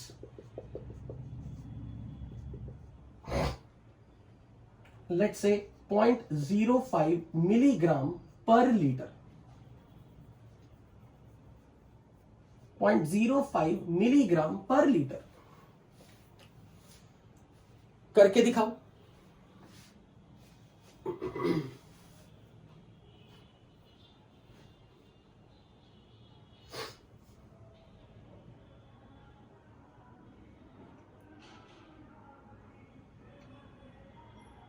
सुहानी कह रही कि A - S 10⁻³ होना चाहिए। नो, सुहानी जितना डिसोसिएट कर रहा है, वो जितना डिसोसिएट कर रहा है इस नंबर को बोलते हैं। इस फिगर में इस वक्त A - S है, ये मान लिया कि A - S क्वांटिटी और आयंस इक्विलिब्रियम में है। तो सॉल्यूशन में, सैचुरेटेड सॉल्यूशन में, ये जो आपने लिखा ना कि 2 × 10⁻³ मोल PbCl2 is present in 2 litre solution, it's English में आपको दिख रहा है कि आपको लग रहा है 2 × 10⁻³ मोल प्रेजेंट इन सैचुरेटेड सॉल्यूशन। वो डेफिनेशन है सॉल्युबिलिटी की कि कितना अमाउंट जो डिसोसिएट हुआ, ये नंबर 2 × 10⁻³ डिवाइडेड बाय 2 है। इससे आपने बताना है कि ये कितना और ये कितना। सैचुरेशन पॉइंट तक सॉल्यूशन में A - S क्वांटिटी, यानी कि जितना भी आपने डाला था स्टार्टिंग में, माइनस इतना, तो सॉल्यूशन के अंदर जो एंटर हुआ है उस क्वांटिटी को बोला जा रहा है सॉल्युबिलिटी, जो सॉल्यूशन में आयंस की फॉर्म में चला गया। अब यहां से सबसे पहले तो ये चीज क्लियर करो कि ये मिलीग्राम पर लीटर है। पहले इसके यूनिट्स क्या बनाओगे? मोल पर लीटर। हमें मिलीग्राम पर लीटर में नहीं चाहिए चीजें, हमें मोल पर लीटर में चाहिए। तो अब आपको पहले तो इसे मिलीग्राम पर लीटर से पहले ग्राम पर लीटर बना लो। तो 0.05 डिवाइड बाय 1000, ये बन गए ग्राम पर लीटर, यानी कि इन 1 लीटर। अब इसको मोल पर लीटर बनाना है, तो 0.05 × 10⁻³ डिवाइडेड बाय इसका molar mass.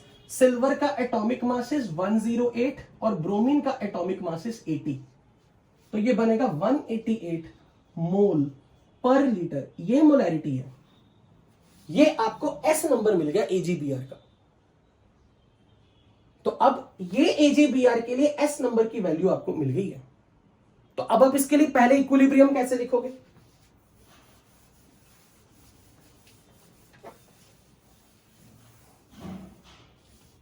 AgBr solid when dissolved in water, it establish its equilibrium forming Ag positive and Br minus। मैं एज्यूम कर रहा हूं कि आपको इसको तोड़ना आ रहा है।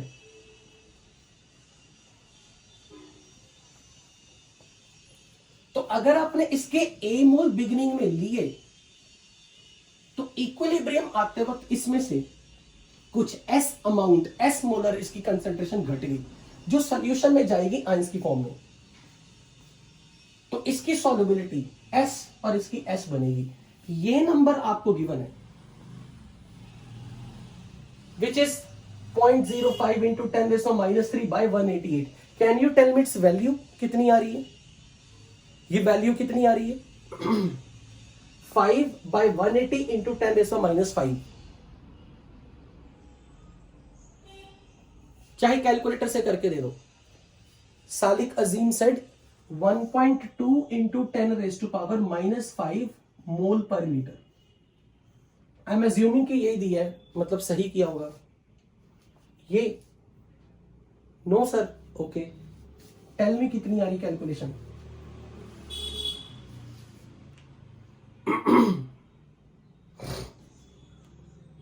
.026 into 10⁻⁻5,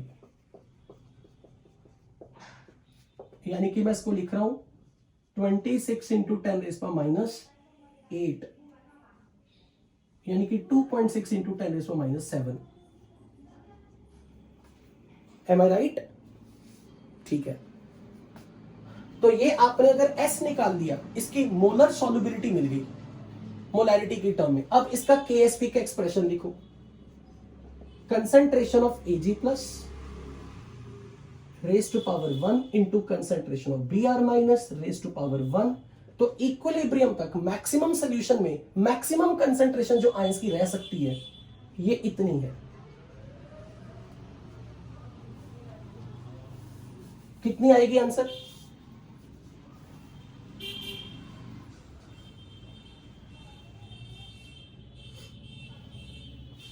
7 point something into 10⁻⁻40, 6.76 into 10⁻⁻ क्या 14 या 13? 14।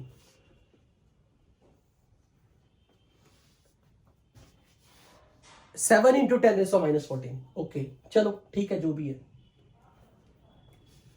तो मुझे एक चीज ये बताओ, अगर आपको कोई ऐसे पूछे टाइप 1 और टाइप 2 के न्यूमेरिकल, यानी कि आपको सॉल्युबिलिटी मिलीग्राम पर लीटर से मोल पर लीटर बनानी आ गई सॉल्युबिलिटी, और आपको केएसपी निकालना आ गया, तो आपके पहले दो तरह के न्यूमेरिकल यही थे, और जेई मेंस में आपको यही मिलने वाला है। कोई सॉल्ट दे दिया जाएगा, उसकी केएसपी दी होगी तो सॉल्युबिलिटी निकालो, और अगर सॉल्युबिलिटी दे दी तो केएसपी निकालो। जैसे कि मैं अभी आपको दे रहा हूं क्वेश्चन,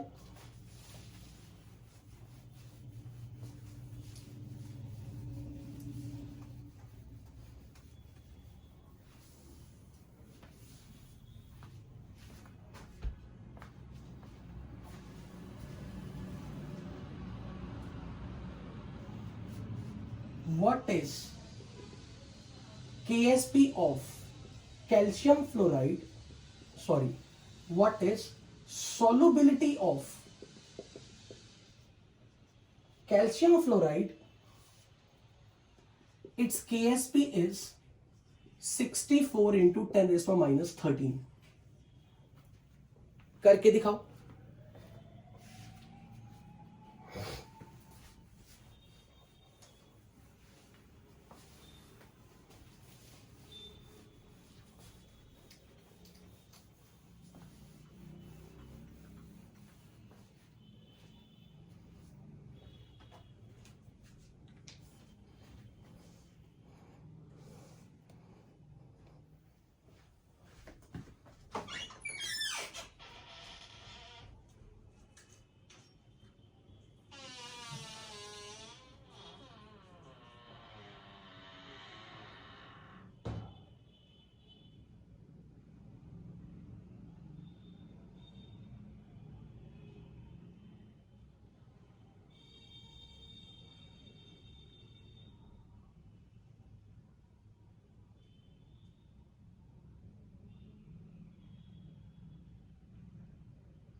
आया आंसर? चलो देखो, तो कैल्शियम फ्लोराइड पानी में जब आप डिसॉल्व करोगे तो ये बनाएगा कैल्शियम 2+ एंड F-। क्या मैंने ठीक लिखा? सही है ना? सही तो है? क्या गलत लिखा? क्या गलती है? सही तो है। कैल्शियम 2 ही तो आयन बनाता है, calcium ion, fluorine ion. Very good, 2F-। बिल्कुल सही। तो अब अगर इसकी एट इक्विलिब्रियम सैचुरेशन पॉइंट पे ए मोलर कंसंट्रेशन में से S अमाउंट डिसॉल्व कर गया तो ये बनेगा S और ये बनेगा 2S। और आपको KSP फाइंड करना था, जिसको लिखोगे concentration of calcium 2+ at saturation point यानी कि at equilibrium into concentration of F- in a saturated solution at equilibrium raised to power 2। तो ये नंबर S और ये 2S है और ये KSP 64 इंटू 10⁻13 है। तो ये बन जाएगा डिवाइड बाय 4S³। तो यहां से S की वैल्यू क्या आएगी? 16 इंटू 10⁻13 का क्यूब रूट मोलर, राइट। तो यहां पर जो भी हम बोलेंगे molar concentration of ions, molar concentration of ions, ये आप यहां से निकाल सकते हो जितना भी आंसर आ रहा है, राइट। तो आपको किसी क्वेश्चन में सॉल्युबिलिटी अगर बोली है KSP देके, तो हम बोलेंगे सॉल्ट के केस में सॉल्युबिलिटी इज दिस KSP से, और सॉल्ट के केस में सैचुरेशन पॉइंट इज मतलब equilibrium situation. Saturation represents an equilibrium situation. तो अब आपको सॉल्युबिलिटी दिया हो तो KSP निकालना है, KSP दिया हो तो सॉल्युबिलिटी निकालना है। अब अगर कोई आपसे यह पूछे ना कि ये A-S कितना था, आप नहीं बता सकते। ये तो तब बता सकते हो A-S 0 नहीं है, A-S 0 नहीं है। रियलिटी में जब तक आपको A नहीं पता तब तक आपको A-S नहीं पता। बस आप ये बोल सकते हो कि ये जो S नंबर है ना, ये बहुत मामूली सा छोटा नंबर है। A नहीं आप बता सकते और हमें चाहिए भी नहीं A। बट रियलिटी में अगर मैं आपको बताऊं, मान लो किसी बच्चे ने एक्सपेरिमेंट करते वक्त स्टार्टिंग में 0.1 मोल डाले, तो मैं कहूंगा 0.1 मोल जब वो पानी में मिलाएगा ना कैल्शियम फ्लोराइड के, 0.1 मोल में से आपको इतने मोल ही पानी में घुले हुए दिखेंगे। तो मैं बोलूंगा उसकी नजरों में रियलिटी में अगर ये सॉल्ट की KSP वैल्यू बहुत छोटी है, अगर इस सॉल्ट की सॉल्युबिलिटी बहुत कम है, रियलिटी में A-S नियरली A है। ये जो आप A-S बोल रहे हो ना, ये नियरली A ही है। किसी स्टूडेंट को एक्सपेरिमेंट करते वक्त लगेगा कि ये नंबर तो कुछ घटा ही नहीं है, नेग्लिजिबल घटा है, उसको तो लगेगा कुछ चेंज ही नहीं हुआ, राइट। अगर कोई बोले ना A- is 0, no way, not at all, it's not fully soluble salt. A- is 0 नहीं हुआ भाई। जब तक किसी रिएक्शन का इक्विलिब्रियम कांस्टेंट 1000 क्रॉस नहीं कर जाता तब तक A-S रिएक्टेंट की कंसंट्रेशन 0 कभी नहीं बनेगी। आप चाहे यहां पे 2 मोल लो, 1 मोल लो, 0.1 मोल लो, उससे कोई फर्क नहीं पड़ता। अब तीसरी टाइप का न्यूमेरिकल जो बहुत ज्यादा इंपॉर्टेंट है एग्जाम के लिए, खासकर कभी कभी जेई एडवांस में शायद पूछा जाए। अब आपको बहुत मजा आने वाला है, सच में।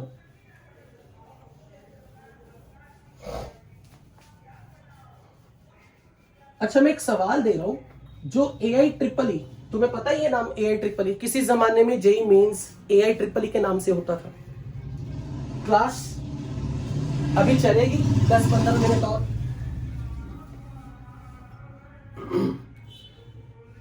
मुझे ये बताओ, आपने कभी ये नाम सुना है AI-EEE? हाँ, तो एक बार उसमें ऐसा सवाल आया था, if solubility of Li3 Na3 AlF6 twice is S, what is its KSP? अपने आप करके दिखाओ, मुझे देखना है कि क्या आएगा।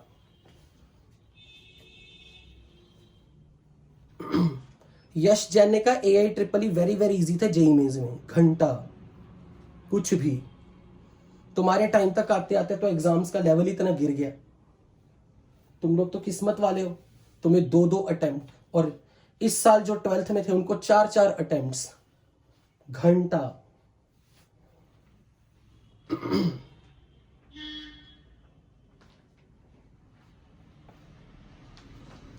पुलक गुप्ता, मुझे तेरे से यही करवाना है, तोड़ के दिखा खुद अपने आप, यही सिखाना था।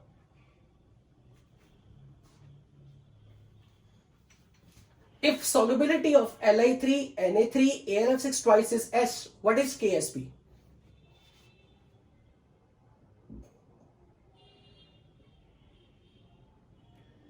यहीं पे क्वेश्चन हो गया गलत, विशेष गुप्ता का पूरा गलत।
Any answer?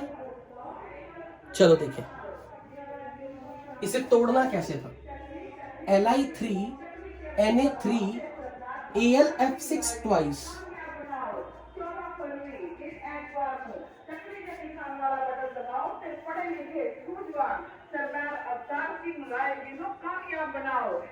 कामयाबी तुम्हारी अपनी कामयाबी है। वार्ड नंबर 6 में वसिया की कामयाबी है। याद रखना है। एक तो ये चुनाव वाले बहुत परेशान करते हैं, चाह ही नहीं रहे। आपको आवाजें आ रही होंगी पीछे से मेरे। वाहिगुरु जी का खालसा, वाहिगुरु जी की फतेह। एक बार जाने दो इसे।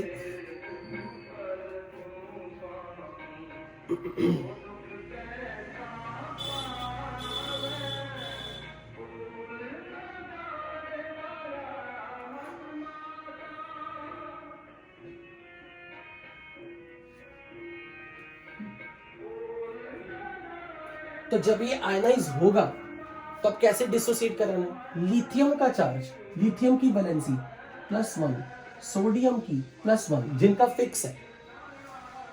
तो अब यहां पे लिथियम 3 है तो 3 लिथियम प्लस, सोडियम 3 तो 3 Na+। अब AlF6 की एटॉमिसिटी, मतलब इसके पैरों में जो 2 है वो इसका कोफिशिएंट है, पर मुझे इसका चार्ज नहीं मालूम। अब देखो इसका टोटल चार्ज 0 है, टोटल चार्ज 0, तो इसका चार्ज कुछ ऐसा होना चाहिए जो इनके टोटल पॉजिटिव चार्ज और टोटल नेगेटिव चार्ज के बराबर हो। तो यहां पे टोटल पॉजिटिव चार्ज कितना है, 3 इंटू +1 +3, 3 इंटू +1 +3, तो टोटल पॉजिटिव चार्ज 6 होना चाहिए। तो यहां पे -6 ने लिख देना, क्योंकि वो -12 बन जाएगा, यानी कि यहां चार्ज आएगा -3। तो 2 इंटू -3 इज -6, -6 + 6 टोटल 0। और जिन्होंने भी इसे कर दिखाया है बहुत बड़ी बात है, वेरी गुड, शाबाश, AIEEE क्लियर। तो यहां पे ये बन जाएगी इक्वेशन, अगर इसकी A-S डिसोसिएट हुआ सैचुरेशन आने तक, तो ये बनेगा 3s 3s 2s। तो अब ये KSP का एक्सप्रेशन बना दो। concentration of lithium positive raised to power its coefficient, concentration of Na plus raised to power coefficient, AlF6 3 minus raised to power its coefficient 2, तो 3s cube 2s square, तो will be how much, 3 का cube 9, 3 का cube sorry 27 into 27 into 4 into S raise to power 8। तो यहां से जो भी value आएगी बच्चों ने बताया 2916 into S raise to power 8। तो इस टाइप के क्वेश्चन अब आप कर सकते हो, क्योंकि एक्चुअल में ये जो डिसोसिएशन थी इसमें क्वेश्चन में यही था, डिसोसिएट करना आना चाहिए। अगर मैंने ऐसे लिखा होता K2Al2Si2O8 what is relation between KSP and solubility S of this, बना के दो एक्सप्रेशन। एक्चुअली इसको तोड़ना आना चाहिए बस।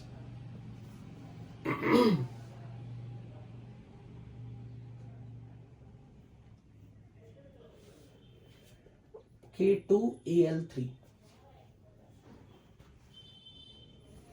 नहीं 2 ही लो तुम बस, सही है।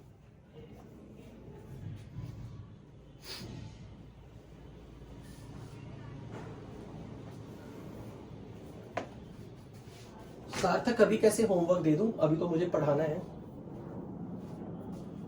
K2Al2Si2O8 तोड़ के दिखाओ।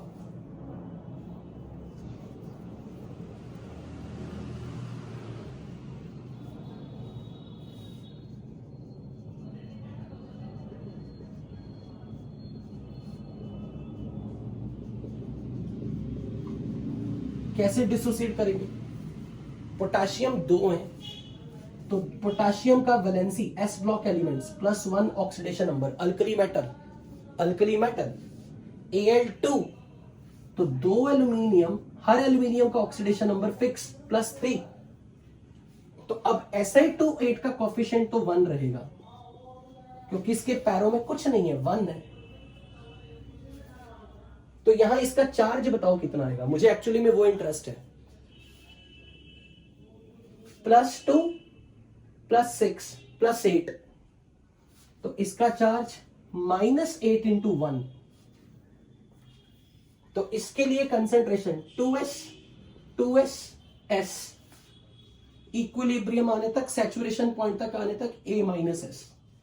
तो KSP will be K positive raised to power 2 concentration of Al3 plus raised to power 2 concentration of Si2 8 minus ion raised to power 1। और आप ऐसे सवाल गलत करके आओगे क्योंकि आप ये जो चार्ज है ना, ये चार्ज बहुत सारे बच्चे उसकी पावर बना देते 8। वहीं पे क्वेश्चन गलत, लड्डू क्वेश्चन गलत। तो ये बन जाएगा 2s स्क्वायर s बस 16 into S raise to power 5। यही आ रहा है आपका भी। अब एक घंटा स्टूडेंट है, नाम तो नहीं बताऊंगा, बड़ी बेइज्जती होगी उसकी, वो कह रहा है सर एल्यूमिनियम पे +2 नहीं आएगा। मतलब मैं बोलूंगा उसने सीखा क्या, 9th 10th से 11वीं तक सीखा क्या?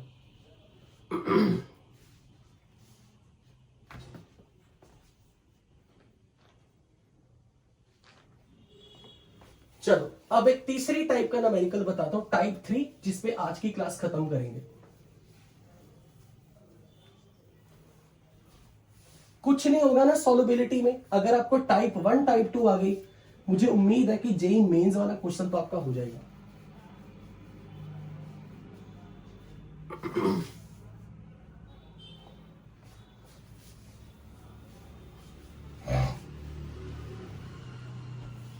अब एक बच्चा कह रहा है Si2O8 को क्यों नहीं अलग किया? तो बच्चों जैसे हम कार्बोनेट को कभी अलग नहीं करते, हम हमेशा CO3 2- लिखते हैं ना।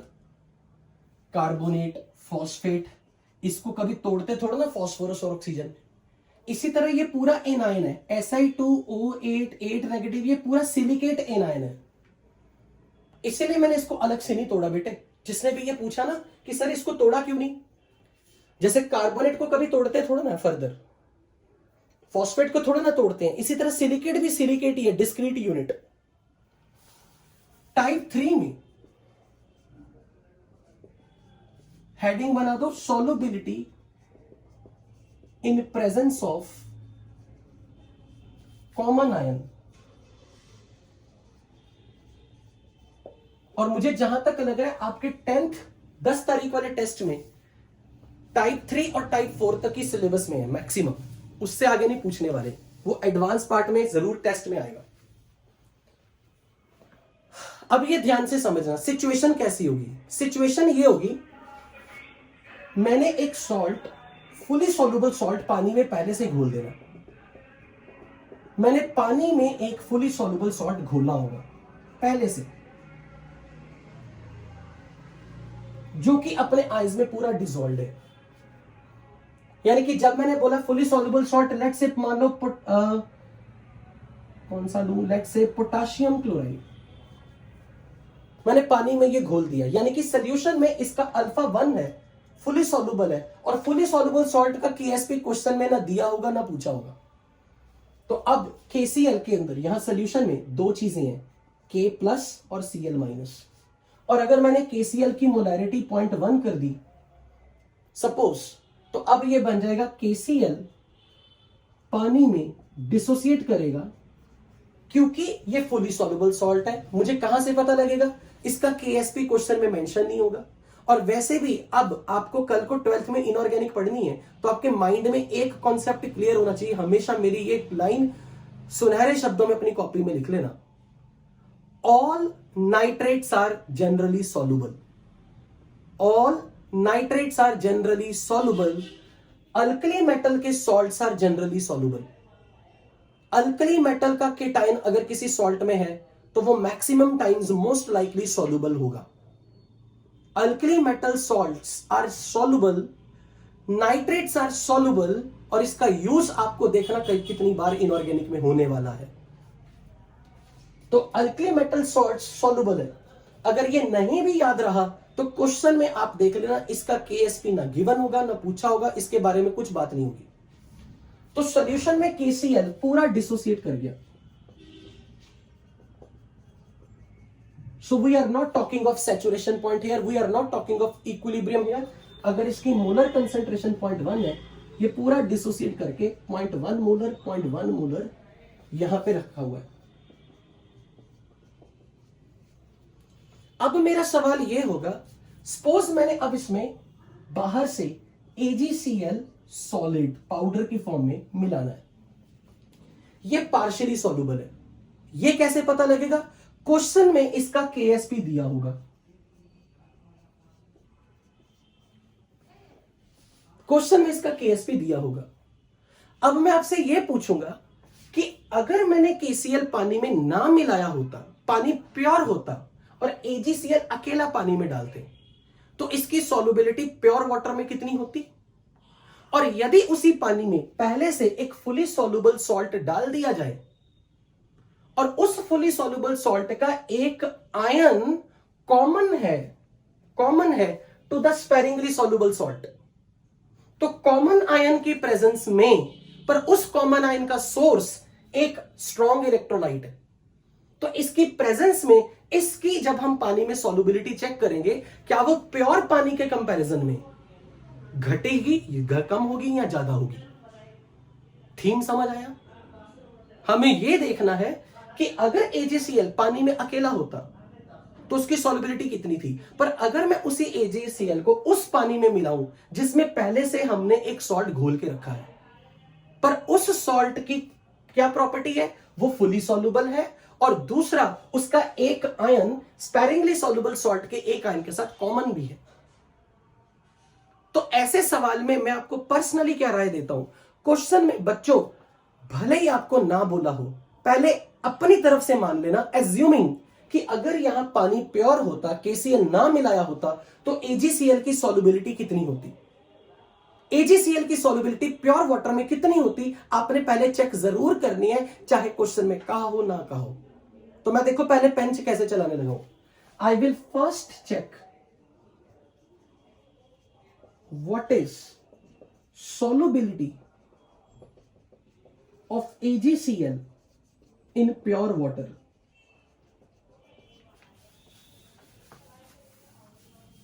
तो मेरे लिए ये क्वेश्चन ये है,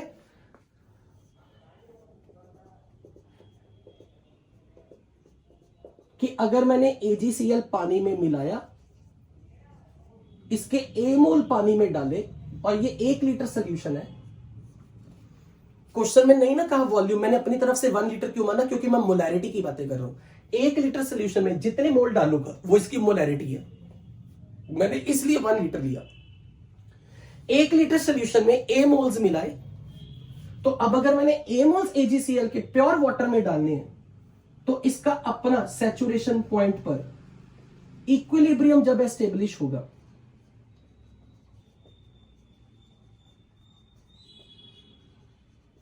तो इसकी सॉल्युबिलिटी A में से अगर S डिसोसिएट कर गया तो ये S और ये S बनता। और अब आप मुझे बताओ KSP से, KSP पता है आपको? KSP अगर पता है तो ये S की वैल्यू निकाल के दिखाओ कितनी आएगी। What will be the value of S अगर आपको KSP दे दी गई है? S की वैल्यू आएगी, KSP is concentration of silver positive into concentration of Cl minus at saturation, यानी कि एट इक्विलिब्रियम। तो ये बन जाएगी 10⁻⁻10 इज S स्क्वायर। तो यहां से S की वैल्यू 10⁻⁻5 मोलर है। अब इसका मीनिंग समझना, पहले इसका मीनिंग पहले फील करना है। इसका मतलब पानी के अंदर मैक्सिमम Ag प्लस की इतनी मोल्स, 1 लीटर वॉल्यूम लिया ना आपने, 1 लीटर, तो 1 लीटर वॉल्यूम मोलैरिटी 10⁻⁻5, तो Ag प्लस के मैक्सिमम 10⁻⁻5 मोल इस सोल्यूशन में रह सकते हैं। ये S की वैल्यू 10⁻⁻5 आ गई, और ये भी 10⁻⁻5 है। तो इस 1 लीटर वॉल्यूम और मोलैरिटी से मल्टीप्लाई कर दो, तो इस पानी के अंदर Ag प्लस के 10⁻⁻5 मोल मैक्सिमम रह सकते हैं, और Cl माइनस के 10⁻⁻5 मोल से ज्यादा इस पानी के अंदर नहीं आ सकते। ये तब है जब पानी में कुछ नहीं है, पानी प्योर था, सिर्फ AgCl। अब आपने KCl में पहले से K प्लस और Cl माइनस डाला हुआ है, और अब AgCl को पानी में डाल रहे हो। अब क्या हो रहा है, जैसे AgCl पानी में अपना इक्विलिब्रियम एस्टेब्लिश करेगा,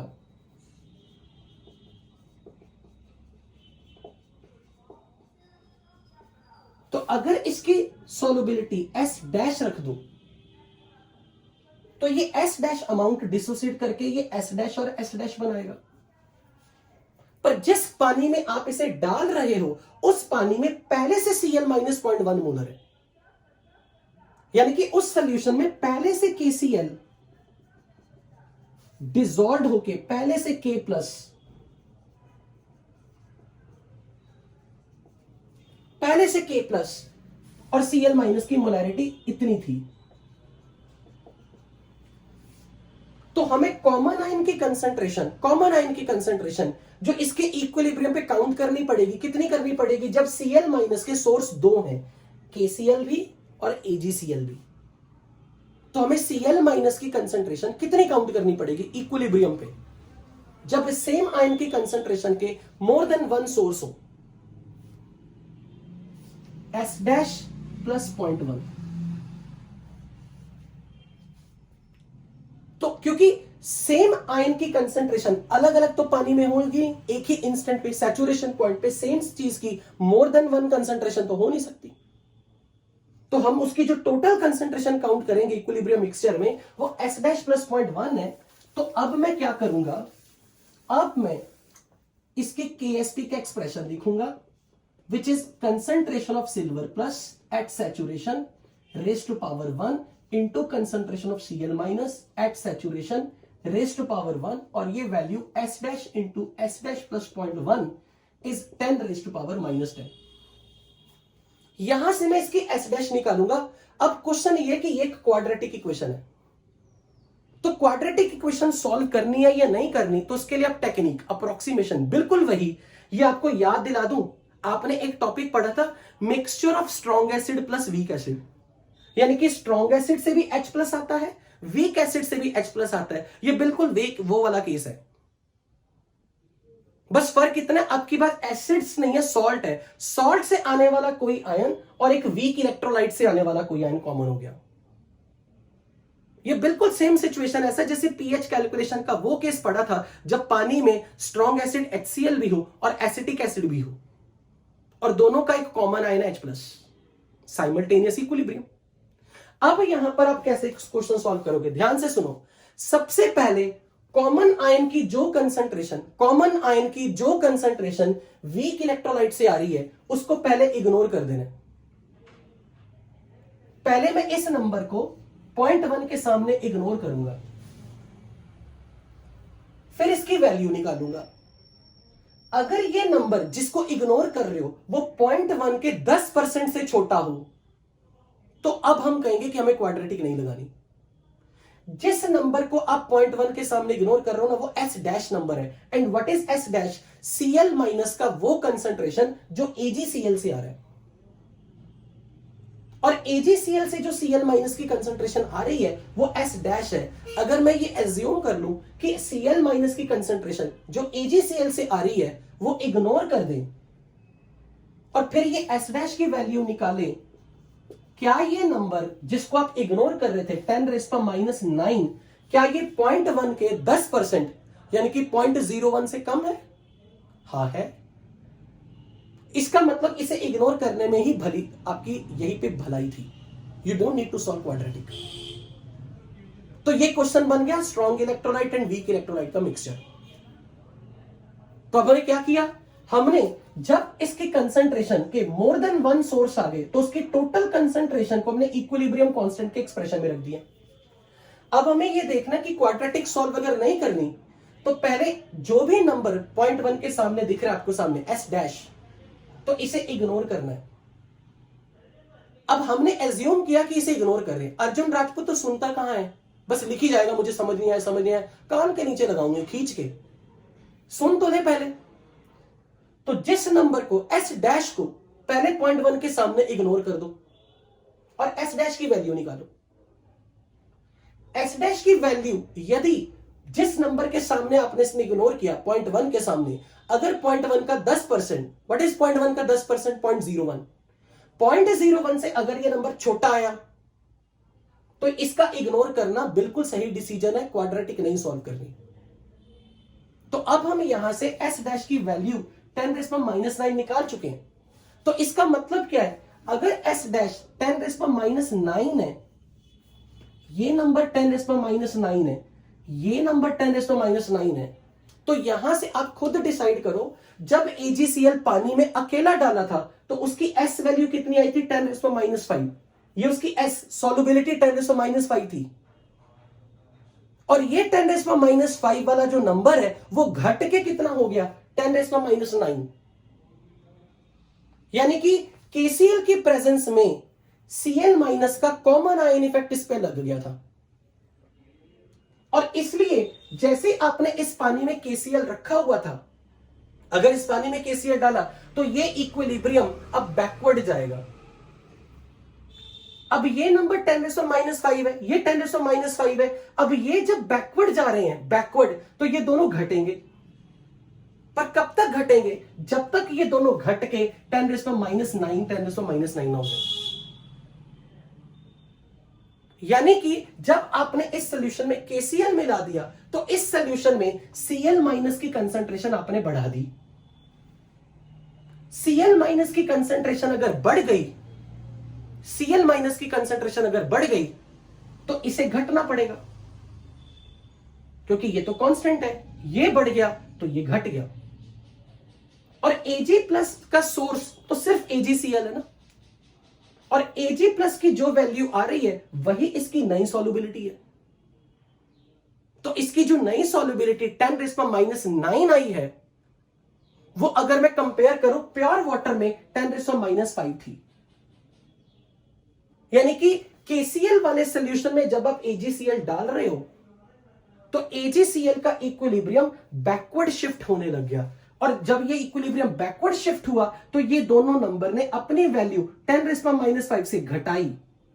पर वो कब तक घटाएंगे? जब तक वो दोनों 10⁻⁹ ना हो जाए।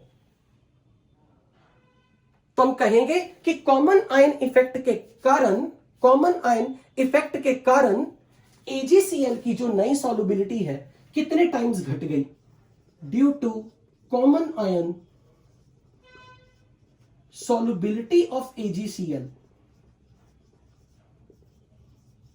decreased by how much time? By 10 raised to minus 9, by 10 raised to minus 5, 10 raised to minus 4 times. यानी कि 10,000 गुना घट गई, 10,000 गुना उसकी सॉल्युबिलिटी घट गई, right? For example,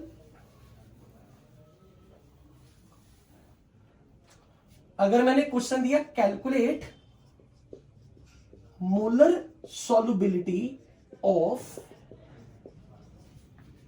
calcium fluoride in 0.1 molar NaF and KSP of calcium fluoride is 8 into 10 raised to minus 15.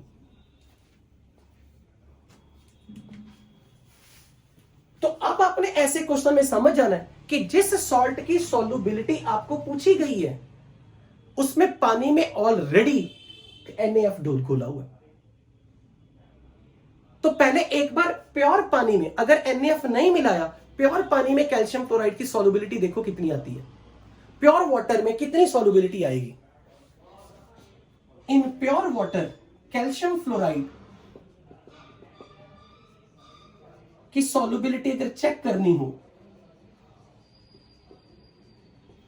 तो हम बोलेंगे calcium fluoride solid when dissolved in water dissociate to form calcium 2+ and 2F-, और अगर इसकी solubility S amount से घट गई, ये घट गया S अमाउंट से, तो ये S और ये 2S बना। तो KSP का एक्सप्रेशन क्या बना? Concentration of calcium ion into F- का square, which is S into 2S का स्क्वायर, और ये value 4S cube which is 8 into 10 raised to minus 15। तो S की वैल्यू चेक करो कितनी आ जाएगी, 2 into 10 raised to minus 15 का क्यूब रूट। बता सकते हो जल्दी से कैलकुलेट करके ये कितनी वैल्यू आ रही है? यहां से ये वैल्यू कितनी आएगी? How much?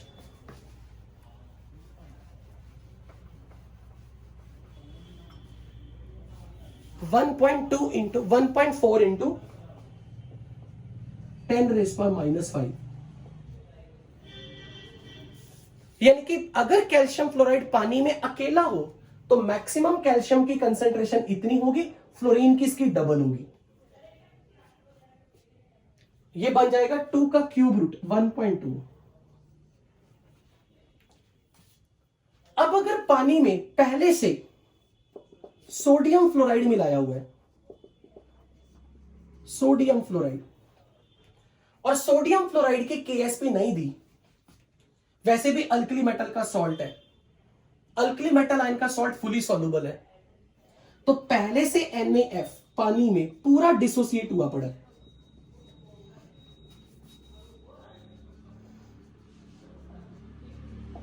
और इसकी मोलर कंसेंट्रेशन अगर 0.1 है तो ये 0.1 और ये 0.1 है, यानी कि इसकी कंसेंट्रेशन सॉल्यूशन में पहले से 0.1 बढ़ा के रखी हुई है, फ्लोराइड की कंसेंट्रेशन एक्सेस में है। अब जब आप इसमें कैल्शियम फ्लोराइड डाल रहे हो तो कैल्शियम फ्लोराइड के इक्विलिब्रियम को बैकवर्ड जाना पड़ रहा है। क्यों?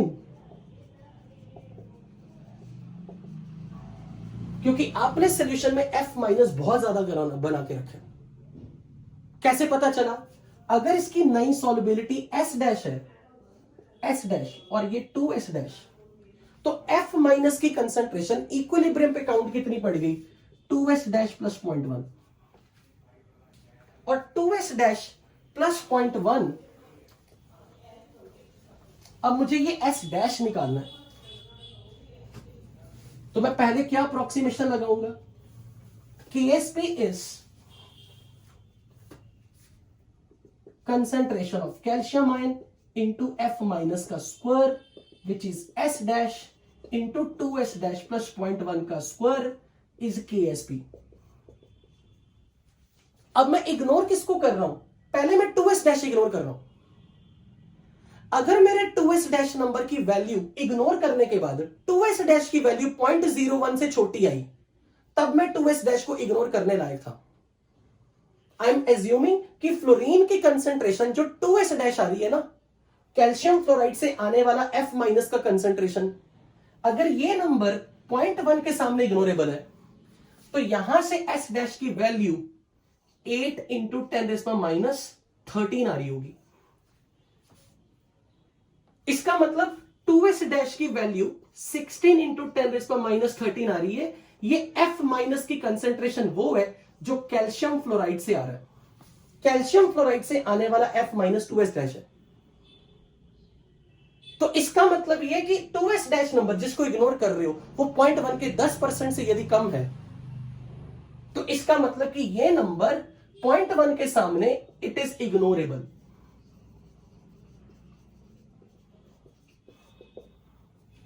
तो यहां से S डैश की वैल्यू मिल गई, और S डैश आपने क्या माना, कैल्शियम फ्लोराइड की नई सॉल्युबिलिटी, यानी कि कैल्शियम आयन की कंसेंट्रेशन।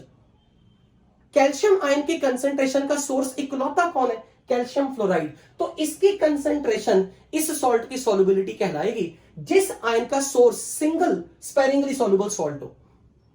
यानी कि इस सॉल्यूशन के अंदर इक्विलिब्रियम में आपको क्या क्या दिखेगा, F माइनस दिखेगा, और F माइनस आपको दिखेगा 0.1 प्लस 2s डैश, यानी कि 16 इंटू 10⁻13, और ये नंबर तो 0.1 के सामने इग्नोरेबल है।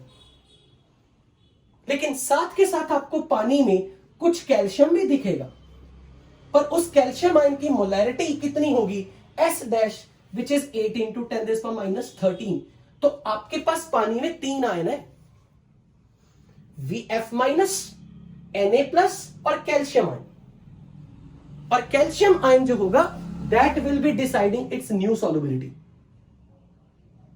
तो अब आपको अगर कोई पूछे कि मैंने आपसे ऊपर वाला क्यों निकलवाया, ऊपर वाला इसलिए निकलवाया ताकि मैं आपको एहसास दिला सकूं कि एक्चुअली में जब पानी में सोडियम फ्लोराइड नहीं था ना, सोडियम फ्लोराइड जब नहीं था, ये इक्विलिब्रियम में ये वैल्यू 10 रेज़ टू पावर देखो -5 थी। Harsh, you can exit the class, I will throw it, I will throw you. ये S वैल्यू 10 रेज़ टू -5 थी। जैसे पानी में सोडियम फ्लोराइड मिला ना, ये नंबर बढ़ गया, ये नंबर बहुत बढ़ गया, खुद देखो ये 0.1 हो गया। और जैसे ये नंबर 0.1 हो गया, इसका इक्विलिब्रियम बैकवर्ड जाना शुरू कर गया, यानी कि S घटा 2s भी घटा। S ने घट के अपने आप को कितना बना लिया, S डैश, और 2s ने अपने आप को घटा के कितना बना लिया, 2s डैश। यानी कि ये एक्चुअल में क्या हुआ, S minus Y, 2s minus Y, और ये बन गया इधर प्लस वाई। ये घट गया, ये घट गया, ये घट के कहीं पे जाके तो रुकेगा। वो नंबर हमने निकाला है S dash and 2s dash, और मैं इस चीज की गारंटी देता हूं इससे बेटर एक्सप्लेनेशन कहीं नहीं मिलनी। जिसको लीव करनी मीटिंग कर दो, पर ये क्लाइमैक्स है, मैं छोड़ूंगा नहीं इस पे। यानी कि ये नंबर जब घटेगा, ये नंबर जब घटेगा,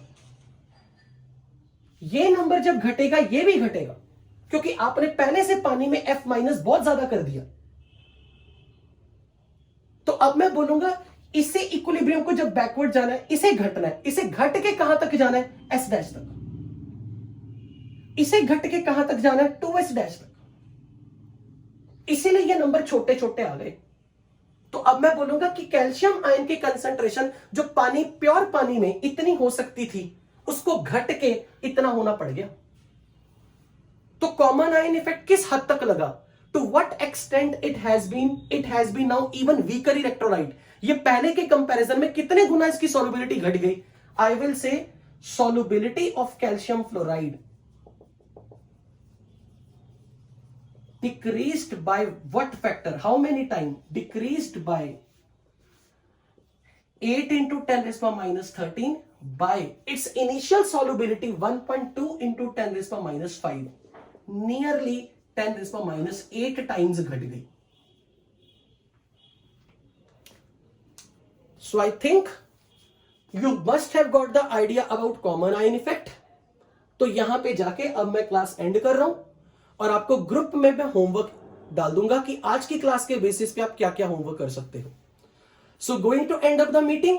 सी यू इन टुमारो.